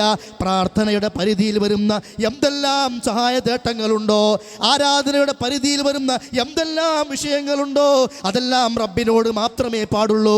അത് പഠിപ്പിച്ചയാളാ മുത്ത മുഹമ്മദ് മുസ്തഫ സല്ലല്ലാഹു അലൈഹി വസല്ലം. ആ പ്രവാചകന്റെ മാതൃക സ്വീകരിക്കലാണ് പ്രവാചകനെ സ്നേഹിക്കുക എന്ന് പറഞ്ഞാൽ. അതല്ലാണ്ട് ആളുകളെ ഖബർ കെട്ടിപ്പൊക്കിയിട്ട് അവിടെ പോയിട്ട് പ്രാർത്ഥിക്കുക എന്നുള്ളതല്ല. അപ്പം ഞാൻ പറഞ്ഞു വരുന്നത്, അങ്ങനെ എത്രയോ പൊക്കപ്പെട്ട ഖബറുകൾ അല്ലേ, അവിടെ പട്ട് മൂടുക, അവിടെ പോയി ദുആ ചെയ്യുക. ആരോട്? ഖബറാളിയോട്. ജീവിച്ചിരിക്കുന്ന കാലത്ത് സ്വന്തം കാര്യം പോലും രക്ഷപ്പെടുത്താൻ കഴിയാതെ മരിച്ചുപോയ ആളുകളാണ്. ഇപ്പം നമ്മളെ നാട്ടിലൊക്കെ ഈ വേങ്ങര കോയപ്പാപ്പ ഒരാളുണ്ടായിരുന്നു. വേങ്ങര കോയപ്പാപ്പ പാവാണ്, ആൾ സുഖമില്ലാത്തൊരാളായിരുന്നു. ഏതാണ്ട് ആൾക്കാരൊക്കെ സുഖമില്ലാത്തവർ തന്നെയാണ് ഇപ്പോൾ ഈ കിടക്കുന്നവരൊക്കെ. അദ്ദേഹത്തിന് സുഖം ഉണ്ടായിരുന്നില്ല, ചികിത്സിക്കാൻ ആരുമില്ല, ഒറ്റപ്പെട്ടൊരു മനുഷ്യനാണ്. ഒരു കടയുടെ മുമ്പിൽ ഇങ്ങനെ, കടയുടെ മുമ്പിൽ ഇങ്ങനെ നഖമൊക്കെ നല്ല വലുപ്പമുണ്ട്, ഇങ്ങനെ ഇങ്ങനെ കറങ്ങും അയാൾ. അപ്പോൾ അത് കാണുന്ന ആൾക്കാർ പറയും അദ്ദേഹം കാബ തവാഫ് ചെയ്യാണ്. ഞാൻ ആലോചിക്കുന്നുണ്ട്, അയാൾക്കാണ് ഭ്രാന്തോ ഈ പറഞ്ഞവനോ ഭ്രാന്ത്. ആ സാധുവിന് അസുഖമാണ്, അവർ തന്നെ നിന്ന് മൂത്രയിക്കും, അവർ തന്നെ കാഷ്ടിക്കും ചെയ്യാം. പക്ഷെ ഇപ്പം മരിച്ചപ്പം എന്തായെന്നറിയോ? ഖബർ കെട്ടിപ്പൊക്കി. ഇതിങ്ങനെ മരിക്കാൻ കാത്തിക്കുക ചില ആളുകൾ. താജുൽ ഔലിയാ വേങ്ങര കോയപ്പാപ്പ ഖദ്ദസല്ലാഹു സുർറഹുൽ അസീസ് മരിച്ചാൽ പിന്നെ പേര് കൂടും, കഴിവ് കൂടും. മരിക്കോളം പറഞ്ഞാൽ കേൾക്കൂല, തൗഹീദ് എങ്ങനെ ഓതി കൊടുത്താലും കേൾക്കൂല, കയറൂല. മരിച്ചാൽ വിളിച്ചാൽ വേഗം കേൾക്കും. അങ്ങനെ വല്ല ഔലിയാക്കന്മാർ മരിച്ചാൽ പവർ കൂടും, മരിച്ചാൽ പേരിന് നീട്ടം കൂടും. ഇങ്ങനെയൊക്കെ ഇതൊന്നും ഇസ്ലാം പഠിപ്പിച്ചിട്ടില്ല സഹോദരങ്ങളെ. അതിനർത്ഥം ഇസ്ലാമിൽ ഔലിയാക്കന്മാരില്ല, കറാമത്തില്ല, മോചിയത്തില്ല എന്നൊന്നുമല്ല. പക്ഷെ അതൊക്കെ വെച്ചിട്ട് കച്ചവടം നടത്തുന്ന ഏർപ്പാട് നമ്മൾ നിർത്താം. CM മടവൂര് എന്തൊക്കെയാ പ്രചരിപ്പിച്ചുണ്ടാക്കുന്നത്. പാമ്പ് കടിച്ച കുട്ടിനെ ആശുപത്രിയിൽ നിന്ന് വിടുമ്പോൾ അദ്ദേഹത്തിൻ്റെ കാലിൻ്റെ അവിടെ പോയി കൂം എന്ന് പറഞ്ഞപ്പോൾ മരിച്ച ആൾ എണീറ്റ് ഓടിയെന്ന്. റസൂൽ സ്വല്ലല്ലാഹു അലൈഹി വസല്ലം ഇബ്രാഹിം എന്ന കുട്ടി മരിച്ചിട്ട് കരയാണ്, ഇബ്രാഹിമേ നിൻ്റെ വേർപാട് ഞങ്ങൾക്ക് ദുഃഖമുണ്ട്, പക്ഷെ അള്ളാഹ്ക്ക് ഇഷ്ടമല്ലാത്ത വാക്ക് ഞാൻ പറയൂല എന്ന് പറഞ്ഞിട്ട് നബി സ്വല്ലല്ലാഹു അലൈഹി വസല്ലം കരയാണ്. പ്രവാചക ചരിത്രത്തിൽ ആമുൽ ഹുസ്ൻ എന്ന് പറഞ്ഞ കൊല്ലുണ്ട്. എന്താ ആമുൽ ഹുസ്ൻ എന്ന് പറഞ്ഞാൽ? ദുഃഖവർഷം എന്നാ. എന്താ കാരണം? അബൂ താലിബും മരിച്ചു, ഖദീജ റളിയല്ലാഹു മരിച്ചു. ഖും യാ ഖദീജ, ഖൂമി യാ ഖദീജ എന്ന് പറഞ്ഞിട്ടില്ല. കാരണം റസൂൽ സമസ്തയല്ല. ഖൂമി യാ ഖദീജ, ഖും യാ അബ്ദുൽ മുത്തലിബ് പറഞ്ഞില്ല. സിയം മടവൂരോ ഖും യാ, എണീറ്റ് പോയിന്ന പാമ്പ് കടിച്ച് മരിച്ച ആള്. അത് അങ്ങനെ കുറേ കറാമത്ത് പറയാനായിട്ട് ഒരാൾ ഉറങ്ങാൻ കിടക്കുക. ഉപ്പരപ്പാണി എന്നെ സ്വപ്നം കാണല. അങ്ങനെ എന്തെല്ലാം സഹോദരങ്ങളെ. എന്നിട്ട് ആ സിയം മടവൂരിൻ്റെ പേരിൽ ഖബർ കെട്ടിപ്പൂക്കി. ഇപ്പം അവിടെ കുറേ ആളുകൾ അദ്ദേഹത്തിൻ്റെ പേരിൽ മൗലിദ് ഉണ്ടാക്കി. ആ മൗലിദിൽ എന്താണെന്നറിയോ? യമൻ അലാ ഫറആ ഫിൽ ഗുയൂബി വമാ തഹ്ത ثرى വളലാം الليل منسدل أم تلغيات لمن لاقت مذاهبه أم تبدليل لمن حارت به الهيل إنا قصدناك والآمال واثقة والكل يدعوك ملهوف ومبتهل نرجو بكم مجدا بجاهكم مددا مع السلامة والغفران والفضل. ഇതൊക്കെ നമ്മളെ സാധാരണക്കാരെ മുമ്പിൽ ഇരുത്തിയിട്ട് ഉസ്താദുമാർ സിയം മടവൂരിൻ്റെ ആ ദുആ എന്നുള്ള പേരിൽ മൗലൂദ് ഓതിയിട്ട് നമ്മളിങ്ങനെ ആമീൻ ആമീൻ എന്താ പറഞ്ഞ് നമുക്ക് അറിയൂല. അങ്ങനെ ചൊല്ലിക്കൊണ്ടിരിക്കുക. അവസാനം മോൾക്ക് ഫുലൂസും കൊടുക്കണം. ഇതിൻ്റെ പേരാ ചൂഷണം. എന്താ പറഞ്ഞത്? മടവൂരെ, നിങ്ങൾ ഗൈബിയായ കാര്യങ്ങൾ അറിയുന്ന ആളാ, മണ്ണിനടിയിലെ കാര്യങ്ങൾ അറിയുന്ന ആളാണ്, ഇരുട്ടിലെ കാര്യങ്ങൾ അറിയുന്ന ആളാണ്. വഴിമുട്ടിപ്പോയവൻ്റെ വഴികാട്ടിയാണ് നിങ്ങൾ, ഗതിമുട്ടിപ്പോയവൻ്റെ വഴി തുറന്നു കൊടുക്കുന്നവനാണ് നിങ്ങൾ. അതേപോലെ തന്നെ ഞങ്ങളിതാ നിങ്ങളെ ലക്ഷ്യം വെച്ച് വന്നിരിക്കുന്നു. വൽകുല്ലു യദ്ഊക മൽഹൂഫും വമുബ്തഹിലു, എല്ലാവരും നിങ്ങളോട് പ്രാർത്ഥിക്കുന്നു. യദ്ഊക, മൂല്യമാർ സ്റ്റേജിൽ കയറി അപ്പം പറയാം അത് ദുആയല്ല, ഇസ്തിഗ്ഫാറയാണ്, ഇസ്തിആനയാണ്. നിങ്ങൾ 4 ഉരുളനും പാവങ്ങളെ പറ്റിച്ച് ശിർക്ക് ചെയ്യിപ്പിക്കുക. മൗലൂദ് ഓതുമ്പോഴും വൽകുല്ലു യദ്ഊക, നിങ്ങളോട് ഇതാ ദുആ ചെയ്യുന്നു. പച്ച ശിർക്ക. അല്ലാഹ് പറയാ വലാ തദ്ഉ മഅല്ലാഹ്, അല്ലാഹുവിനൊപ്പം ഒരാളെയും വിളിക്കാൻ പാടില്ല. മൂല്യമാരെ പറയാ ഉദൂ, വിളിച്ചോ. ആര് പറഞ്ഞ കേൾക്കണമെന്ന് വേണ്ടവർ തീരുമാനിക്കുക. അവനവൻ്റെ ഖബറിലേക്ക് നമ്മളുണ്ടാവുള്ളൂ. ഒരു ഉസ്താദിനും ഒപ്പം വെച്ച് കിട്ടൂല കഫം പുടവയിൽ, ഒരു മൗലവിന് എണ്ണി വെച്ച് കിട്ടൂല, ആരും കൂടെ ഉണ്ടാവില്ല. ഒറ്റക്ക ഖബർ കിടക്കുക. നാളെ മുൻകറും നക്കീറും വരുമ്പോൾ, അള്ളാഹിൻ്റെ കോടതിയിൽ വരുമ്പോൾ ആ ചോദ്യങ്ങൾക്ക് മറുപടി പറയാൻ നമ്മുടെ കൂടെ ആരുണ്ടാവില്ല. ശബ്ദം ഉണ്ടാക്കാനോ പരിഹസിക്കാനോ തക്ബീർ ചൊല്ലാനോ മുദ്രാവാക്യം വിളിക്കാനോ ആരാരുമില്ലാത്ത ഒറ്റക്കായി പോകുന്ന രംഗം. വാപ്പമാർക്ക് മക്കൾ ഗുണം ചെയ്യാത്ത, മക്കൾക്ക് വാപ്പമാര് ഗുണം ചെയ്യാത്ത. ലാ യജ്സി വാലിദു അൻ വലദി വലാ മൗലൂദുൻ ഹുവ ജാസിൻ അൻ വാലിദിഹി ഷൈആ ഇന്ന വഅദല്ലാഹി ഹഖ്, അല്ലാഹുവിന്റെ വാഗ്ദാനം സത്യം. ഈ സത്യം നമ്മൾ മനസ്സിലാക്കുക. അവ ഖബർ കെട്ടിപ്പൊക്കുക എന്ന ബിദ്അത്ത്, അവരെ ബഹുമാനിക്കുക എന്ന പേര് പറഞ്ഞുകൊണ്ട് ചെയ്തുകൊണ്ടിരിക്കുന്ന പല പ്രവർത്തനങ്ങളും ഇതൊക്കെ ബിദ്അത്ത്. ഇതൊക്കെ ചെയ്യുമ്പോൾ സുന്നത്ത് പോയി. അതെന്താ? സ്വന്തം നാട്ടിലെ ഒരു ഖബർ അല്ലേ, സിയാറത്ത്. നമുക്കതിന് ഒഴിവില്ല. ആ പ്രവാചകന് സുന്നത്ത് നടപ്പിലാക്കാനല്ല ഇന്നത്തെ സിയാറത്ത്. അത് അജ്മീറിലേക്ക്, നാഗൂറിലേക്ക്, ഏർവാടി, മുത്തുപ്പേട്ട, മമ്പുറം, അതേപോലെ കടുവാപ്പള്ളി, ഭീമാപ്പള്ളി, അങ്ങനെ ഉള്ള ആൾ ഉപ്പള കുമ്പള വരെ അങ്ങനെ പോവുക. സ്വന്തം നാട്ടിൽ പെങ്ങളെ ഖബറുണ്ട്, വാപ്പാൻ്റെ ഖബറുണ്ട്, ഉമ്മാൻ്റെ ഖബറുണ്ട്, അളിയൻ്റെ ഖബറുണ്ട്, അനിയൻ്റെ ഖബറുണ്ട്. അവിടെ പോയിട്ട് അസ്സലാമു അലൈക്കും യാ അഹ്ലൽ ഖുബൂർ അൻതും സലഫുനാ വനഹനുൽ അസർ വഇന്നാ ഇൻഷാ അല്ലാഹു ബിക്കും ലലാഹിഖൂൻ നസ്അലുല്ലാഹ ലനാ വലക്കുമുൽ ആഫിയ എന്ന് പ്രാർത്ഥിക്കാൻ എത്ര പേർക്കറിയാം? അവിടെ അൽ ഫാത്തിഹ, അതിന് പൈസ കൊടുക്കണം. ആ നിലക്ക് മുസ്ലിം സമൂഹത്തെ ചൂഷണം ചെയ്യുക. ഖബറിൽ പോയി എന്ത് പ്രാർത്ഥിക്കണം പഠിപ്പിച്ചിട്ടില്ലല്ലോ. നമ്മൾ വേണം മുമ്പിലല്ലായിരുന്നു, അങ്ങനെ തോന്നിപ്പിക്കുകയാണ്. പള്ളി പോകുമ്പോൾ ദുആയുണ്ട്. അല്ലാഹുമ്മ ജഅൽ ഫീ ഖൽബി നൂറാ വഫീ ലിസാനി നൂറാ വഫീ സമഇ നൂറാ വഫീ ബസരി നൂറാ വഅൻ യമീനി നൂറാ വഅൻ യസാരി നൂറാ വമിൻ ഫൗഖി നൂറാ വമിൻ തഹ്തി നൂറാ വഅത്നി നൂറാ വജഅൽ ലി നൂറാ. എത്ര പേർക്കറിയാം? എത്ര പേർക്കറിയാം? നമ്മുടെ ജീവിതം എന്ന് പറഞ്ഞാൽ ആമീൻ ആമീൻ ആമീൻ അല്ലേ. നമുക്ക് എന്തുവാണ് നമുക്ക് ചൊല്ലാൻ പോലും അറിയാത്തൊരവസ്ഥ. ആത്മാർത്ഥമായ റബ്ബിൻ്റെ മുമ്പിൽ ഇരുന്നിട്ട് എൻ്റെ പ്രയാസങ്ങളും എൻ്റെ പാപങ്ങളും എൻ്റെ ബുദ്ധിമുട്ടുകൾ, പരലോകത്തെ വിഷയങ്ങൾ എത്ര സമയം പ്രാർത്ഥിക്കാൻ ഞാനും നിങ്ങൾ സമയം ചെലവഴിക്കുന്നുണ്ട്. ഈ പറഞ്ഞ ഇത്തരം പുതിയ പുതിയ വിശ്വാസങ്ങളും പ്രവർത്തനങ്ങളും ഉണ്ടാക്കിയിട്ട് അവിടെ ആമീൻ പറഞ്ഞ് കായ് കൊടുക്കുക എന്നല്ലാണ്ട് നമ്മളെന്താ ചെയ്യുന്നു? ആലോചിക്കുക. സുന്നത്ത് നഷ്ടപ്പെട്ടു പോകും പുതിയ ബിദ്അത്തുകൾ വരുമ്പോൾ. മാത്രമല്ല, ഞാൻ പറഞ്ഞില്ലേ ചില ആളുകൾക്ക് ഒരു ധാരണ ഉണ്ട്. എന്നാലിപ്പോൾ ഇവരിതൊക്കെ, ഞാൻ അവസാനിപ്പിക്കുകയാണ്, ഇവരിങ്ങനെയൊക്കെ പറയേണ്ട ആവശ്യമുണ്ടോ? ഇങ്ങനെയൊക്കെ എതിർക്കേണ്ട ആവശ്യമല്ലോ. ഇവിടെ ഒരു ചീപ്തത് പാറും ചെയ്യുന്നല്ലോ. ഈ ഖുർആനും ഈ യാസീനും ഈ സ്വലാത്തൊക്കെ തന്നെയല്ലേ സഹോദരങ്ങളെ. അത് ഇല്ലാത്തത് ഉണ്ടാക്കിയ അതിൻ്റെ പേരനെ ബിദ്അത്ത്. നോക്കൂ നിങ്ങൾ, മഹാനായ ഇമാം മാലിക് റഹിമഹുല്ല, അദ്ദേഹം മദീനത്തെ പള്ളിയിലെ ഇമാമായിരുന്നു കുറേ കാലം. മദീനത്തെ പണ്ഡിതനാണ് ഇമാം മാലിക് ബിൻ അനസ്, ഇമാമു ദാറുൽ ഹിജ്റ. ആ ഇമാം മാലിക് ബിൻ അനസിനോട് വന്നുകൊണ്ട് ഒരാളെ ചോദിക്കുകയാണ്, എന്താണെന്നറിയോ? യാ അബാ അബ്ദില്ലാ മിൻ ഐന ഉഹരിമു, ഞാൻ എവിടെന്നാ ഇഹ്റാമിൽ പ്രവേശിക്കേണ്ടത്? മദീനത്തെ പള്ളിയിൽ നിന്നാ ചോദ്യം. അപ്പോൾ പറഞ്ഞു ഖാല മിൻ ദുൽഹുലൈഫ, ദുൽഹുലൈഫയിൽ നിന്നാണ്. കാരണം മദീനത്തെ പള്ളിയിൽ നിന്ന് ഒരു 5-8 കിലോമീറ്റർ പോയാൽ ദുൽഹുലൈഫ. മക്കയിൽ നിന്ന് ഏറ്റവും അകലെയുള്ള മീഖാത്താണ് ദുൽഹുലൈഫ. 450 ചില്ലറ കിലോമീറ്റർ ഉണ്ട്. ആ ദുൽഹുലൈഫയിൽ നിന്നാണ് ഇഹ്റാമിൽ പ്രവേശിക്കേണ്ടത് എന്ന് പറഞ്ഞു. അപ്പോൾ ഇമാം മാലിക്കിനോട് ഈ വന്ന ആൾ പറയാണ്, ഇന്നി ഉരീദു അൻ ഉഹരിമ മിനൽ മസ്ജിദി, ഞാൻ ഈ മദീനത്തെ പള്ളിയിൽ നിന്ന് ഇഹ്റാമിൽ പ്രവേശിക്കുകയാണ്, ഞാൻ ഇവിടെ നിന്ന് ഇഹ്റാമിൽ പ്രവേശിക്കട്ടെ എന്ന് ചോദിച്ചു. അപ്പോൾ ഇമാം മാലിക് പറഞ്ഞു ലാ തഫ്അൽ, അത് പറ്റൂല, ചെയ്യാൻ പാടില്ല. അപ്പോൾ അദ്ദേഹം പറയാണ് ഇന്നി ഉരീദു അൻ ഉഹരിമ മിൻ ഇംദൽ ഖബർ, എന്നാ ഞാൻ റസൂലിൻ്റെ ഖബറിൻ്റെ അവിടെ പോയിട്ട് ഇഹ്റാമിൽ പ്രവേശിക്കട്ടെ എന്ന് ചോദിച്ചു. ഇമാം മാലിക് പറഞ്ഞു ലാ തഫ്അൽ, പറ്റൂല, പാടില്ല. അപ്പോൾ പറയാ ഇന്നി അഖ്ഷ അലൈക്കൽ ഫിത്ന, ഞാൻ നിന്റെ കാര്യത്തിൽ ഫിത്നയെ ഭയപ്പെടുന്നു. പള്ളിയിൽ ഇഹ്റാമിൽ പ്രവേശിക്കുകയാണ് പറഞ്ഞില്ലേ, ഖബറിൽ പോയിട്ട് ഇഹ്റാമിൽ പ്രവേശിക്കുകയാണ് പറഞ്ഞില്ലേ, ദാ നിന്റെ കാര്യത്തിൽ ഞാൻ ഫിത്നയെ ഭയപ്പെടുന്നു. അപ്പോൾ ആ വ്യക്തി ചോദിക്കുകയാണ് വഅയ്യു ഫിത്നത്തിൻ ഹാദിഹി ഇന്നമാ ഹിയ അംയാലുൻ അസീദുഹാ, ഇതിലെന്താ എത്ര ഫിത്ന ഉള്ളത്? ഞാൻ ഇഹ്റാമിൽ ദുൽഹുലൈഫയിൽ പോയിട്ട് പ്രവേശിക്കുന്നതിന് മുമ്പേ ഇവിടം തന്നെ പ്രവേശിച്ച കുറച്ച് മൈലുകൾ അധികം നന്മ കിട്ടുകയല്ലേ, അധികം സമയം ഇഹ്റാമിലാകുകയാണല്ലോ. അപ്പോൾ നേരത്തെ കർമ്മം ചെയ്യാണ്, അതിലെന്താ അത്ര തെറ്റുള്ളത്, അതിലെന്താ അത്ര ഫിത്നയുള്ളത് എന്ന് ചോദിച്ചപ്പോൾ ഇമാം മാലിക് ബിൻ അനസ് കൊടുത്ത മറുപടി അയ്യു ഫിത്നത്തിൻ അഅലമു മിൻ അൻ തറാ അന്നക സബഖത ഇലാ ഫളീലത്തിൻ ഖസ്സറ അൻഹാ റസൂലുള്ളാഹി സ്വല്ലല്ലാഹു അലൈഹി വസല്ലം, പ്രവാചകൻ ചെയ്യാത്ത പവിത്രതയുണ്ടെന്ന് പുണ്യമുണ്ടെന്ന് പറയാത്തൊരു വിഷയത്തിൽ നീ സ്വന്തം പുണ്യം കണ്ടുവെങ്കിൽ അതിനേക്കാൾ വലിയ ഫിത്ന വേറല്ല. മനസ്സിലായോ? ഇത് ദീനാണ്. പ്രവാചകൻ ഈ പള്ളിയിൽ നിന്ന് തന്നെ ഇഹ്റാമിൽ പ്രവേശിക്കലാണ് പുണ്യമെങ്കിൽ അത് പഠിപ്പിക്കുമായിരുന്നു. 4 തവണ ഉംറയ്ക്ക് പോയി, 1 തവണ ഹജ്ജിനും പോയി.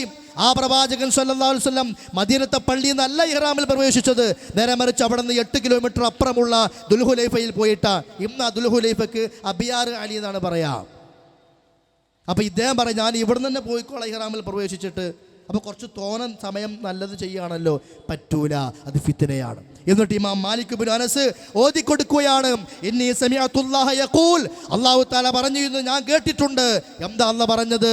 ഫൽയഹ്ദരില്ലദീന യുഖാലിഫൂന അൻ അംരിഹി, അല്ലാഹുവിൻ്റെ പ്രവാചകന്റെ കൽപ്പനകൾക്ക് വിരുദ്ധം പ്രവർത്തിക്കുന്ന ആളുകൾ സൂക്ഷിക്കണം. അൻ തുസീബഹും ഫിത്ന ഔ യുസീബഹും അദാബുൻ അലീം, അവരെ ഫിത്ന ബാധിക്കുന്നത് ഫിത്ന മാത്രമല്ല കഠിനമായ ശിക്ഷ ബാധിക്കും. പ്രവാചകൻ പഠിപ്പിക്കാത്തത് ചെയ്താൽ ആ ശിക്ഷ ചെയ്തവർക്ക് മാത്രമായി കൊള്ളുന്നില്ല, മൊത്തം മുസ്ലിം സമൂഹത്തിന് നാണക്കേട്, മുസ്ലിം സമൂഹത്തിന് അള്ളാഹിന്റെ സഹായം കിട്ടാതിരിക്കൽ. എന്തേ കാരണം? പല കാരണമുണ്ട്. സമൂഹത്തിൽ ശിർക്കുകൾ, ബിദ്അത്തുകൾ, ഇപ്പം ആരുമായിട്ടൊക്കെ ബന്ധങ്ങൾ, എവിടേക്കൊക്കെ പോകുന്നത്, ഞാനൊന്നും ഇവിടെ നിന്ന് പറയേണ്ട വിശദീകരിക്കേണ്ട ആവശ്യമില്ലല്ലോ. അള്ളാഹിന് സഹായം കിട്ടണമെങ്കിൽ അള്ളാഹ് പഠിപ്പിച്ച പ്രമാണങ്ങൾക്ക് പ്രാധാന്യം കൊടുക്കണം, തൗഹീദിന് പ്രാധാന്യം കൊടുക്കണം, സുന്നത്തിന് പ്രാധാന്യം കൊടുക്കണം. ആരെ സന്തോഷിപ്പിച്ചാലും കുഴപ്പമില്ല, നമ്മൾ നിലനിന്നാൽ മതി എന്ന വിശ്വാസത്തോടു കൂടി പല അധാർമിക മേഖലകളുമായി കൂട്ടുകെട്ടുകളും ബന്ധങ്ങളും രാജ്യാന്തര അടിസ്ഥാനത്തിൽ പലപ്പോഴും നടന്നുകൊണ്ടിരിക്കുന്നുണ്ട്. അതൊക്കെ നമ്മളൊന്ന് വിലയിരുത്തിയാൽ നന്നു. വിശുദ്ധ ഖുർആൻ പഠിപ്പിച്ചു വമൻ യുശാഖിഖിർ റസൂല മിൻ ബഅദി മാ തബയ്യന ലഹുൽ ഹുദാ വയത്തബി ഗൈറ സബീലിൽ മുഅ്മിനീന നുവല്ലിഹി മാ തവല്ല വനുസ്ലിഹി ജഹന്നം വസാഅത് മസീറ.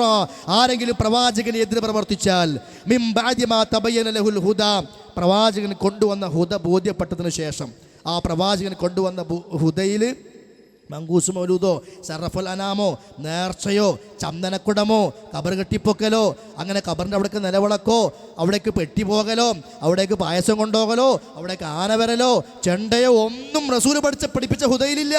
ഉറപ്പല്ലേ? നിങ്ങൾ ആലോചിക്ക്, ഇതൊക്കെ പിൽക്കാലത്ത് വന്നതല്ലേ. അതൊക്കെ എന്തിനാ? അതിന് അവിടെ അതിൻ്റെതായ ഒരു കമ്മിറ്റിയും കാര്യങ്ങളും നടത്തിപ്പുകാരും അവർക്ക് അതിൻ്റെ ഗുണങ്ങളുണ്ട്. നമ്മുടെ ഏറ്റവും വലിയ ഗുണം പരലോകത്തേക്ക് വേണ്ടിയിട്ടായിരിക്കണം. അവിടെയൊക്കെ ക്ഷമിക്കാനും മാറി നിൽക്കാനും സാധിക്കണം. അള്ളാഹുവിൻ്റെ പ്രവാചകനെ പഠിപ്പിക്കാത്തതാണ് എന്ന് ബോധ്യപ്പെട്ട ശേഷം വീണ്ടും അതിനോട് സഹകരിച്ചാൽ, വീണ്ടും അത്തരം പ്രവർത്തനങ്ങൾ ചെയ്താൽ നുവല്ലിഹി മാ തവല്ല, പോണ വഴിക്ക് നാം അവനെ തിരിച്ചുവിടും. കണ്ടോ, നമസ്കരിക്കാൻ പോലും നേരല്ല, ഇങ്ങനെ നടക്കുക. ചില സ്ഥലങ്ങളൊക്കെ ആനയാണ്. ഇപ്പം ഞങ്ങളുടെ നാട്ടിൽ പട്ടായ്മ നേർച്ച ആന ഒരുപാട് ആന ഉണ്ടാവും. അതിൻ്റെ പിന്നാലെ ഇങ്ങനെ കൊട്ടിപ്പാടി നടക്കുക. ളുഹറും ഇല്ല, അസറും ഇല്ല, മഗ്രിബും ഇല്ല.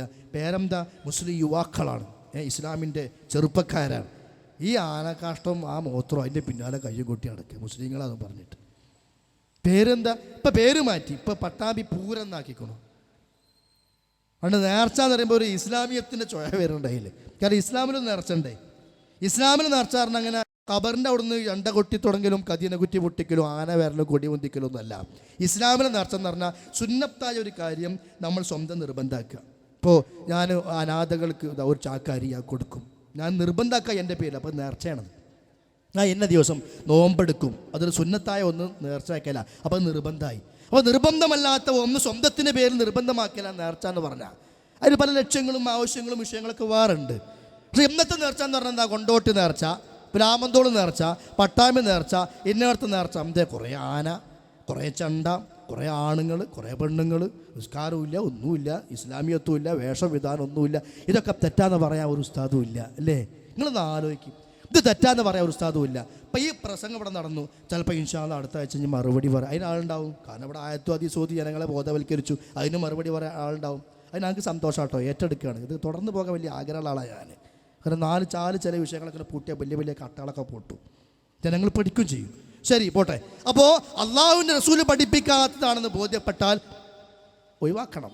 അല്ല പിന്നെയും റസൂലിനെ എതിർ നിന്നാലോ നുവല്ലിഹീമാ തവല്ല, പോണ വഴിക്ക് നാം അവനെ പിരിച്ചുവിടും. പൊട്ടിക്കോ, പോയിക്കോ. പിന്നെ എങ്ങനെ വിടുക? ഈ എവിടുക്ക എത്തുന്നത് അവൻ തന്നെ അറിയില്ല. പോയി എല്ലാ അന്ധവിശ്വാസത്തിലും എല്ലാ അനാചാരങ്ങളിലും. ഇപ്പം ചിലവരൊക്കെ നാട്ടിൽ നിന്ന് ജീവിതം നിർത്തി ഏർവാടിയിൽ ഇപ്പോൾ കടന്നുറങ്ങുകയാണ് അവിടെ പോയിട്ട്. അള്ളാഹുവിനല്ലാതെ നമ്മുടെ ജീവിതത്തിൽ അത്തരം കാര്യങ്ങൾ ഇടപെടാൻ സാധിക്കുമോ സഹോദരങ്ങളെ? അങ്ങനെ ആ തീർത്ഥയാത്ര എന്ന് പറഞ്ഞാൽ അങ്ങോട്ട് പോകുന്നതിനെ ഇസ്ലാം പഠിപ്പിച്ചതല്ല. അങ്ങനെ പ്രത്യേകമായ പുണ്യമുദ്ദേശ യാത്ര 3 സ്ഥലങ്ങളിലേക്കേ പാടുള്ളൂ: മസ്ജിദുൽ ഹറാം, മസ്ജിദുൽ നബവി, മസ്ജിദുൽ അഖ്സ. ബാക്കിയുള്ള ലോകത്തെ എല്ലാ പള്ളികളും ഒരുപോലെയാണ്. നമ്മുടെ നാടിൽ ഉള്ള സിയാറത്ത് ചെയ്യാനും പറ്റുന്ന ഖബറുകൾ എന്ത് നമ്മൾ അവിടെ നിന്ന് പോകാത്തത്? അവിടേക്ക് പോകാനല്ല ആരും പ്രോത്സാഹനം കൊടുക്കാറ്, ഉസ്താദന്മാർ പറയാറുമില്ല. അജ്മീർ പിന്നെ എന്താണ് സിയാറത്ത് യാത്ര, അതിൽ കുറേ സ്ഥലങ്ങൾ, അജ്മീർ, മുത്തുപ്പേട്ട, നാഗൂർ, ഭീമാപ്പള്ളി, കടുവപ്പള്ളി, അങ്ങനെ കുറേ ലിസ്റ്റ്. ആ ലിസ്റ്റ് നാം നോക്കുമ്പോൾ ഒരു ലിസ്റ്റിലുണ്ട് ഖുർആൻ മനപ്പാടമാക്കിയ തത്തമ്മയുടെ മക്കാം. ഖുർആൻ മനപ്പാടമാക്കിയ തത്തമ്മയുടെ മക്കാം. എന്നാലും എനിക്ക് സന്തോഷമായത് കേട്ടോ, കാരണം അതിൽ തത്തമ്മയെങ്കിലും ഉണ്ടല്ലോ, ഒന്നുമില്ലാത്തതുണ്ട്. അതുകൊണ്ട് ഒന്നുമില്ലാത്തതുണ്ട്, ചിലതിൻ്റെ ഉള്ളിൽ ഒന്നുമില്ല. ഇനിയിപ്പോൾ അത് പറയുമ്പോൾ ഇപ്പോൾ ആൾക്കാർക്ക് സംശയം ഉണ്ടാകും, ഒന്നുമില്ലാതിരിക്കുമെന്ന്. തിരൂരിൽ BP അങ്ങാടി, പുതിയ അങ്ങാടി എന്ന സ്ഥലമുണ്ട്, ഒരേ സ്ഥലത്ത് 2 എണ്ണം. അങ്ങനെ ഒരു മനുഷ്യന് ഖബറുണ്ടാവും. കാരണം ഇത് ആജീവനാന്ത വരുമാനമാണ്. ഏത് ബിസിനസ്സിന് മുതൽ മുടക്കുന്നുണ്ട്, ഇതിന് മുതൽ മുടക്കില്ല. 5 പൈസ ചിലവാക്കണ്ട. 2 കട്ടൻ്റെയും സിമെൻറ്റിൻ്റെയും പിന്നെ പണിക്കാരി 2 ബംഗാളികളെയും കൂട്ടാനുള്ള ചിലവ് മാത്രമേ ഉള്ളൂ. പിന്നെ ഇങ്ങനെ വരവാ. എന്നാൽ അതിൻ്റെ പേരിൽ കമ്മിറ്റി, ജാറ കമ്മിറ്റി പറഞ്ഞാൽ എന്താ? പച്ച മലയാളത്തിൽ എന്താണെന്നറിയോ? മരിച്ച മനുഷ്യൻ്റെ പേരിൽ കമ്മിറ്റി എന്നാ. അങ്ങനെ ആവശ്യമുണ്ടോ? മരിച്ചോൻ്റെ പേരിൽ നിന്നുള്ള കമ്മിറ്റി. എന്നാൽ അതിന് തമ്മിത്തല്ല. നിങ്ങളുടെ ഖബർ ലേലം വിളിക്കുക. നിങ്ങളൊന്ന് ആലോചിക്കുക, ഇസ്ലാമാണ് ഇപ്പതേ. ഖബർ ലേലം വിളിക്കുക 5 കൊല്ലത്തേക്ക് പിന്നൊക്കെ ഓരോ 1.25 ലക്ഷത്തിനും 2 ലക്ഷത്തിനൊക്കെ വിളിച്ചാൽ എനിക്ക് 5 കൊല്ലം കഴിയുമ്പത്തിന് 3 ലക്ഷം 4 ലക്ഷമൊക്കെ. അല്ല, 4 പിന്നെ കണക്കില്ലാത്ത കുറേ ഉണ്ടാവും. അങ്ങനെ ഖബർ വെച്ച് മനുഷ്യനെ വെച്ച് ജീവനില്ലാത്ത ആളെ വെച്ചിട്ട് മുകളിൽ പെട്ടി വെച്ച് പൈസ ഉണ്ടാക്കുക. നമ്മുടെ പൈസ പോട്ടെ, പരലോകം അത് വലിയൊരു വിഷയമാണ്. നബി സല്ലല്ലാഹു അലൈഹി വസല്ലം മക്കം ഫതഹിൻ്റെ അന്ന് മക്ക പിടിച്ചടക്കിയിട്ട് മക്ക വിജയം ഉണ്ടായപ്പോൾ ആദ്യം പറഞ്ഞ പണി എന്താ അറിയോ? അലി ഇവിടെ വാ, ഖാലിദ് ബലീദ് ഇവിടെ വാ, എവിടെയെങ്കിലും ഉയർത്തപ്പെട്ട ഖബറുകളുണ്ടെങ്കിൽ നിരത്തണം എന്നർ. മക്ക ഫതഹായപ്പോൾ ഒന്നാമത് ചെയ്ത പണി അതാണ് സഹോദരങ്ങളെ. അതിൻ്റെ അർത്ഥം നമ്മളിപ്പോൾ ഇത് പറഞ്ഞിട്ട് നാട്ടിലുള്ള ഖബറുകൾ നിരത്തണം എന്നല്ല കേട്ടോ. ഏതെങ്കിലും ഹംക്ക് പോയിട്ട് ഏതെങ്കിലും ഖബർ പൊളിച്ചിട്ടുണ്ടെങ്കിൽ മുജാഹിദുകളൊക്കെ IS ആളുകളാണ്, കണ്ടോ അവരവിടെ പൊളിക്കണു, ഇവിടെ പൊളിക്കണു, എങ്ങനെ പറയാം? അങ്ങനെ നമ്മൾ പൊളിക്കാൻ പറഞ്ഞിട്ടില്ല, അങ്ങനെ പൊളിക്കാൻ പാടില്ല. ഏതെങ്കിലും ഒരാൾ പോയി പൊളിച്ചിട്ടുണ്ടെങ്കിൽ മുജാഹിദുകൾ അതിന് ഉത്തരവാദിയല്ല. അവൻ ചിലപ്പം ഫത്ഹുൽ മുഈൻ വായിച്ചിട്ടുണ്ടാവും സൈനുദ്ദീൻ മഖ്ദൂമിൻ്റെ, അങ്ങനെ അവർക്ക് പൊളിക്കാൻ തോന്നിയിട്ടുണ്ടാവും. കാരണം സൈനുദ്ദീൻ മഖ്ദൂം ഫത്ഹുൽ മുഈനിൽ പറയുന്നുണ്ട് ഖബർ പൊളിക്കണമെന്ന്. ഞങ്ങൾ പറഞ്ഞിട്ടില്ല, ഞങ്ങൾ പറയും പൊളിക്കണമെന്ന്. എങ്ങനെ? നമ്മുടെ മനസ്സിൽ നിന്ന് ആദ്യം പൊളിച്ച് കളയാം, എന്നിട്ട് ഉണ്ടാക്കിയോ പോയി പൊളിക്കുക. അപ്പോഴല്ലേ പ്രശ്നം ആവുള്ളൂ. ഞങ്ങൾ പൊളിച്ചാൽ പ്രശ്നമാണ്, നമ്മൾ പൊളിക്കണില്ല. ഉണ്ടാക്കിയോ പൊളിക്കട്ടെ, കാരണം അതൊരിക്കലും ഇസ്ലാമല്ല. ഇസ്ലാമിക ഭരണം നിലവിലുള്ള രാജ്യങ്ങളിൽ ഭരണാധികാരി ചെയ്യേണ്ട കാര്യമാണ് അത്തരമുള്ള കാര്യങ്ങളൊക്കെ. നമുക്കിവിടെ പറയാൻ അവകാശമുള്ളൂ. ഇപ്പം നമ്മൾ വിഗ്രഹാരാധനയ്ക്ക് ഇതിന് പറയാറുണ്ട്, ഒരു സംശയവുമില്ല, പറയാറുണ്ട്. എന്നാൽ ഏതെങ്കിലും അമ്പലത്തിൽ പോയിട്ട് വിഗ്രഹം പൊളിച്ചിട്ട് നമുക്ക് അവകാശമുണ്ടോ? ഇല്ല. ബഹുദൈവ ആരാധനക്കെതിരെ നമ്മൾ പറയാറുണ്ട്. എന്ന് കരുതിയിട്ട് ആ അമ്പലം പോയിട്ട് പൊളിച്ചിടാൻ അവകാശമുണ്ടോ? ഇല്ല, ഒരവകാശവും ഇല്ല. എന്നതുപോലെ ഖബർ ആരാധനക്കെതിരെ പറയും, പൊളിച്ചിടാൻ അവകാശമല്ല. അത് കിതാബുകൾ ഇങ്ങനെ കണ്ടെന്ന് പഠിപ്പിക്കുക. എന്തിനാണെന്നറിയോ? നിങ്ങൾ പറയുന്ന ഷാഫി മദ്ഹബിൻ്റെ ആളുകൾ ഷാഫി കിതാബിൽ ഇങ്ങനെയാണ്, അതെങ്കിലും നിങ്ങൾ സ്വീകരിക്കണ്ടേ എന്ന അർത്ഥത്തിൽ ആ ഷാഫി മദ്ഹബിൽ ഇങ്ങനെ വന്നിട്ടുണ്ടെന്ന് പറയണത് ഇമാം നവവി പറഞ്ഞതും ഇമാം മുസ്നി പറഞ്ഞതും ഇമാം ഷാഫി പറഞ്ഞതും, ഷാഫി മദ്ഹബിലെ പണ്ഡിതന്മാരൊക്കെ ഖബറുമായി ബന്ധപ്പെട്ടിട്ട് കെട്ടിപ്പൊക്കണം എന്ന് ആരും പറഞ്ഞിട്ടില്ല. അവരൊക്കെ പറഞ്ഞതെന്നറിയും, ഖബർ ചുംബിക്കാൻ പാടില്ല, തൊടാൻ പാടില്ല, പള്ള ഖബറിനോട് ചേർക്കാൻ പാടില്ല, മുതുക് ഖബറിനോട് ചേർക്കാൻ പാടില്ല, തവാഫ് ചെയ്യാൻ പാടില്ല, അവിടെ വിളക്ക് കത്തിക്കാൻ പാടില്ല, ഒന്നും ചെയ്യാൻ പാടില്ല. ഖബർ എന്ന് പറഞ്ഞ ഒരു മനുഷ്യൻ മരിച്ചു കഴിഞ്ഞാൽ പോയി കിടക്കുന്ന സ്ഥലം. എന്താ ഇപ്പം ഖബറിൻ്റെ ഉള്ളിലുള്ള ആളുകൾ നമ്മളങ്ങനെ കാത്തിട്ട് മുകളിൽ ആരൊക്കെ ഇപ്പം മുകളിൽ വിളക്ക് കത്തിച്ചിരിക്കണത്? അത് നോക്കി കിടക്കുക ഖബറിൻ്റെ ഉള്ളിൽ. ഖബറിൻ്റെ ഉള്ളിലത്തെ കാര്യം ഒന്ന് ആലോചിക്കണ്ടേ? എന്താ ഖബറിൻ്റെ ഉൾഭാഗം എന്ന് പറഞ്ഞാൽ?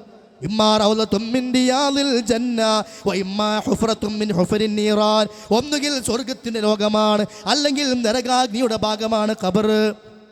അതല്ലാണ്ട് ഖബറിനുള്ളിലിരിക്കുന്ന ആൾ ആരൊക്കെ ഇപ്പം എന്നെ വിളിക്കണത്, ആരൊക്കെ ഇപ്പം എൻ്റെ പേരിൽ നേർച്ച നേരുന്നത് അത് നോക്കിയിട്ട് ഇങ്ങനെ മേപ്പെട്ട് നോക്കിയിരിക്കുകയല്ല. ഖബറെന്ന ലോകത്തിൻ്റെ ഗൗരവം പോലും കുറഞ്ഞു പോകുക. അപ്പോൾ ഖബറിൽ പോയാൽ വാവിട്ട് കരയണം എന്നല്ലേ തളവാസുകാരെ പഠിപ്പിച്ചത്? ഖബറെന്ന് കേട്ടാൽ തൽക്ഷണം ഞെട്ടേണ്ടതാണ്, പേടിക്കണം, വാവിട്ട് കരയണം. ഇപ്പം ഖബറെന്ന് കണ്ടാൽ മുട്ടണം, അങ്ങനെ ഇപ്പത്തെ പോലെ അതാ ഇപ്പം മുട്ടലും കൊട്ടലും പാടലൊക്കെ ഖബർ എന്ന് പറഞ്ഞാൽ. ഇതൊന്നും ഇസ്ലാം പഠിപ്പിച്ച കാര്യങ്ങളല്ല. അപ്പം ഇങ്ങനെ ഇസ്ലാം പഠിപ്പിക്കാത്ത അന്ധവിശ്വാസങ്ങളും അനാചാരങ്ങളുമായി മുന്നോട്ട് പോയാൽ ഒരിക്കലും നമുക്ക് നാളെ പരലോകത്ത് രക്ഷപ്പെടാൻ സാധ്യമല്ല സഹോദരങ്ങളെ. അപ്പോൾ നമ്മളിതിങ്ങനെ പഠിപ്പിക്കുന്നു. ഖബർ പൊളിക്കാൻ നമ്മൾ പറയാറില്ല, അത് നമ്മൾ അതിൻ്റെ ആളുകളുമല്ല. പക്ഷേ ഇവിടെ ഇപ്പോൾ ചില ആളുകൾ ധരിച്ചു പോയി എന്ത്, ഈ ഖബർ പൊളിച്ചതിനൊക്കെ മുജാഹിദുകളിലേക്കാണ് കൂട്ടിക്കെട്ടിയിട്ട് അപ്പം മുജാഹിദിനെ അങ്ങോട്ട് ISIസിലേക്കാണ് ബന്ധിപ്പിച്ചു കഴിഞ്ഞാൽ ഇനി ഞങ്ങളുടെ ഖബർ വ്യവസായം നേരെ മുന്നോട്ട് പോയിക്കോളും, അവർ ഇനി കിതാബുള്ളതൊന്നും പറയൂല എന്ന് ചിലവർ കരുതിപ്പോയി. ആ പൂജ അവിടെ വെച്ചാൽ മതി, ഞങ്ങൾ ഇരട്ടി പറയും. എന്തൊക്കെ കിതാബിലുണ്ടോ തുറന്നു പറയും, ഒരു സംശയമില്ല. ഈ സമൂഹത്തെ പഠിപ്പിച്ചു കൊണ്ടിരിക്കുകയും ചെയ്യും, അതൊരു സംശയമില്ല. കാരണം അത് ഇസ്ലാമിൻ്റെ നിർദ്ദേശമാണ്. അലി റളിയല്ലാഹു അൻഹുവിനോട് ഖബർ കെട്ടിപ്പൊക്കത് പൊളിച്ചു കളയാൻ പറഞ്ഞിട്ട് അതേ അലി റളിയല്ലാഹു അൻഹു പിന്നെ ഖലീഫയായപ്പോൾ അബുൽ ഹയ്യാജിനെ വിളിച്ചിട്ട് പറയാ, അബുൽ ഹയ്യാജ് വായോ, അന്ന് റസൂൽ എന്നെ ഏൽപ്പിച്ചപ്പോൾ ഞാൻ നിന്നെയും ഏൽപ്പിക്കട്ടെ, കെട്ടിപ്പൊക്കപ്പെട്ട ഖബറുകൾ എന്തെങ്കിലും ഉണ്ടെങ്കിൽ നിരത്തിക്കളയണം. ഇസ്ലാം പഠിപ്പിച്ചതാണത്. അത് വ്യക്തി ചെയ്യേണ്ട കാര്യമല്ല, അത് ഇസ്ലാമിക ഭരണത്തിലെ നിയമപാലകന്മാരും ഭരണാധികാരികളും ചെയ്യേണ്ട കാര്യമാണ്. പിന്നെ എന്ത് തെറ്റ് എവിടെ കണ്ടാലും ഒക്കെ മുജാഹിദ് പ്രസ്ഥാനത്തിലേക്ക് കൂട്ടിവെച്ചിട്ട് അവർ ISന്റെ ആളുകളാണ്, അവർ തീവ്രവാദികളാണ് എന്നുള്ള പ്രചാരണം അവനവൻ്റെ നിലനിൽപ്പിന് വേണ്ടി മാത്രം ചില ആളുകൾ ചെയ്യുന്നതും സ്വന്തം ബിദ്അത്ത് ശിർക്കുകൾ സമൂഹത്തിൽ കച്ചവടം നടത്താൻ വേണ്ടിയിട്ട് ജനങ്ങൾക്കിടയിൽ ഈ പ്രസ്ഥാനത്തെ മോശമാക്കി ചിത്രീകരിക്കാനും വേണ്ടി മാത്രം പറയുന്ന കാര്യങ്ങളാണ്. ഞാൻ പറയട്ടെ, ഒരു വ്യക്തി ചെയ്യുന്ന തെറ്റ് ആ വ്യക്തിയുമായി ബന്ധപ്പെട്ടത് മാത്രം. അവൻ പണ്ട് അവിടെ ഇന്ന സെൻറ്ററിലായിരുന്നു, എന്നോടത്ത് ക്ലാസ്സിന് പോയിരുന്നു, മുജാഹിദിൻ്റെ പള്ളിയിൽ പോയിരുന്നു എന്ന് കരുതിയിട്ട് ആ വ്യക്തി ഇപ്പം ചെയ്യുന്ന എല്ലാ തെറ്റും അതിലേക്കാണ് ചേർത്ത് വെക്കുക. അപ്പം അതാ ജാമിദ എന്ന് പറഞ്ഞൊരു പെണ്ണ്, ഓളെ എന്തൊക്കെയോ വിളിച്ചു പറയാൻ തുടങ്ങിയപ്പോൾ അതും മുജാഹിദിൻ്റെ തലയിൽ. മുജാഹിദ് മൂത്താൽ ജാമിദ, മുജാഹിദ് മൂത്താൽ ചേകനൂര്. അങ്ങനെയാണെങ്കിൽ ആ ജാമിദയോടൊപ്പമുള്ള ജാമിദാനങ്ങൾ വിട്ടാളി. എന്താണെന്നറിയോ, അതിൻ്റെ അജണ്ട വേറെ, അത് തിരിച്ചറിയാനുള്ള മോണ മുസ്ലിങ്ങൾക്ക് ഉണ്ടായിക്കോട്ടെ. അതിൻ്റെ അജണ്ട വേറെ, അത് കൊണ്ടു നടക്കുന്നവരും അവൾക്ക് വേണ്ടി പൈസ കൊടുക്കുന്നവരും അവൾക്ക് വേണ്ടി പണം ചിലവാക്കുന്നവരും അവളുടെ സംരക്ഷണം ഏറ്റെടുത്തവരൊക്കെ അതിനൊക്കെ ലക്ഷ്യങ്ങൾ വേറെയാണ്. ഇസ്ലാമിനെ തകർക്കാൻ എല്ലാ യോജിപ്പും ഉണ്ടാവും. പക്ഷേ മുസ്ലിം സമൂഹത്തെ ഒറ്റുകൊടുക്കുന്ന കൗമായിട്ട് നമ്മൾ മാറരുത്. അങ്ങനെ എന്തെങ്കിലും കാണുമ്പോഴേക്കിനും അതും മുജാഹിദിൻ്റെ അങ്ങനെയുള്ള പറയാം. അങ്ങനെയാണെങ്കിൽ ഈ ജാമിദാൻ്റെ ആദർശം പറയുന്ന പിന്നെ ഒരു അബൂക്കർ മുസ്ലിയാരുണ്ട്, മൂദൂർ അബൂക്കർ മുസ്ലിയാർ, AP അല്ല വേറെ, മൂദൂർ അബൂക്കർ മുസ്ലിയാർ. ആദ്യം സമസ്തയിലെ പണ്ഡിതനാണ്, പിന്നെ മുജാഹിദക്ക് വന്ന്, പിന്നെ അങ്ങോട്ട് ചേകനൂർക്ക് പോയി. അപ്പം എന്താ സമസ്ത മൂത്ത് ചേകനൂർ നമ്മൾ പറയില്ല, നമുക്ക് തലൻ്റെ ഉള്ളിൽ കുറച്ചുണ്ട്, അതുകൊണ്ട് പറയില്ല. മുസ്ലിങ്ങൾ ഒറ്റ കൊടുക്കരുത്. ചേകനൂർ മുഹമ്മദ് മൗലവി ആരായിരുന്നു? ആദ്യം പള്ളി ദർസിൽ പഠിക്കുന്ന മൗലിയാരായിരുന്നു, പിന്നെ എടവണ്ണ കോളേജിൽ വന്നത്, പിന്നെ അവിടുന്ന് തെറിച്ചു പോയത്. അപ്പോൾ ചേകനൂർ മുജാഹിദ് മൂത്ത് ചേകനൂർ ആയതല്ല, സമസ്ത മൂത്തിട്ട് അങ്ങോട്ട് ആയതാ. ഒന്നും ഇങ്ങോട്ട് പറയുമ്പോൾ നാലങ്ങോട്ട് വേറെ വരും. അതൊക്കെ ശ്രദ്ധിച്ച് സംസാരിക്കുക. അതൊന്നും അല്ല ദീന് പറയാന്ന് പറഞ്ഞാൽ. അപ്പം പ്രചരണം അതാണ്, വാട്സപ്പിലൂടെയും ഫേസ്ബുക്കിലൂടെയും. ജാമിദ് എന്താണ്? ചേകനൂർ മൂത്താൽ ജാമിദ മുജാഹിദ്. അവളങ്ങോട്ട് വിട്ടാളി, ഒരു കാര്യമില്ലാത്ത വർത്താനം. അതിങ്ങനെ ആൾക്കാർക്കിടയിൽ ചില പേരും പ്രശസ്തിയൊക്കെ നേടുക എന്നുള്ള ലക്ഷ്യം മാത്രമേ ഉള്ളൂ. പിന്നെ അവൾക്ക് അവളുടേതായ ലക്ഷ്യങ്ങളും കാര്യങ്ങളും വേറുണ്ട്. അപ്പോൾ ഇവിടെ നിന്ന് വിളിച്ച് പറയേണ്ട കാര്യങ്ങളല്ല. ഇതൊന്നും ഇസ്ലാമുമായി ബന്ധപ്പെട്ടുകൊണ്ട് ദീനിനോടുള്ള താല്പര്യം കൊണ്ടോ അള്ളാഹിൻ്റെ ദീന് ഇതാകുന്നു എന്ന് പഠിപ്പിക്കാൻ വേണ്ടിയിട്ട് ജുമുഅ നടത്തിയതോ ദീന് പഠിപ്പിക്കാൻ വേണ്ടി വന്നതൊന്നും അല്ല. അവൾക്ക് അവളുടെ ലക്ഷ്യങ്ങളുണ്ട്, അത് തിരിച്ചറിയാൻ നമ്മളെ മൂണം കൊണ്ട് സാധിക്കണം. പക്ഷേ എല്ലാം അങ്ങനെ ഫേസ്ബുക്കിലും വാട്സപ്പിലും വിളിച്ചു പറയാനുള്ളതല്ല, കുറച്ചൊക്കെ എടുത്തു വെക്കേണ്ടതൊക്കെ. എന്നിട്ട് എന്ത് തെറ്റ് ആര് ചെയ്താലും ഇതാ നമ്മുടെ നാടുകാണി ചുരത്തിൽ ഖബർ പൊളിച്ചു, മുജാഹിദുകൾ ഖബർ പൊളിക്കുന്നവരാ, ISIS-ൻ്റെ അനുയായികളാ, താലിബാൻ്റെ ആളുകളാ.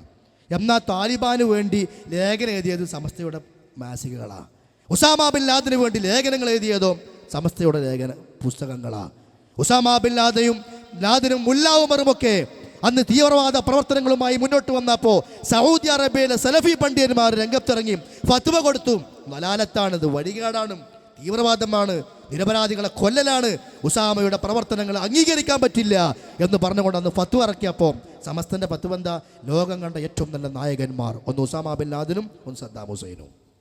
അപ്പോൾ തീവ്രവാദമൊക്കെ എവിടെയെന്നൊക്കെ ചരിത്രം പരിശോധിച്ചാൽ അത് വേറെ കണ്ട് വരും. തടിയൻ്റെ അവിടെ നസീർ ഇപ്പോഴും പോലീസിൻ്റെ കയ്യിലല്ലേ അല്ലേ? ആ തടിയൻ്റെ അവിടെ നസീർ പ്രവർത്തിച്ചത് ഏതിലാ? ജംഇയ്യത്തുൽ ഇഹ്സാനിയ. അതാരെയാ? ജംഇയ്യത്തുൽ ഇഹ്സാനിയും സുന്നി ടൈഗർ ഫോഴ്സും ആരുടേതാ?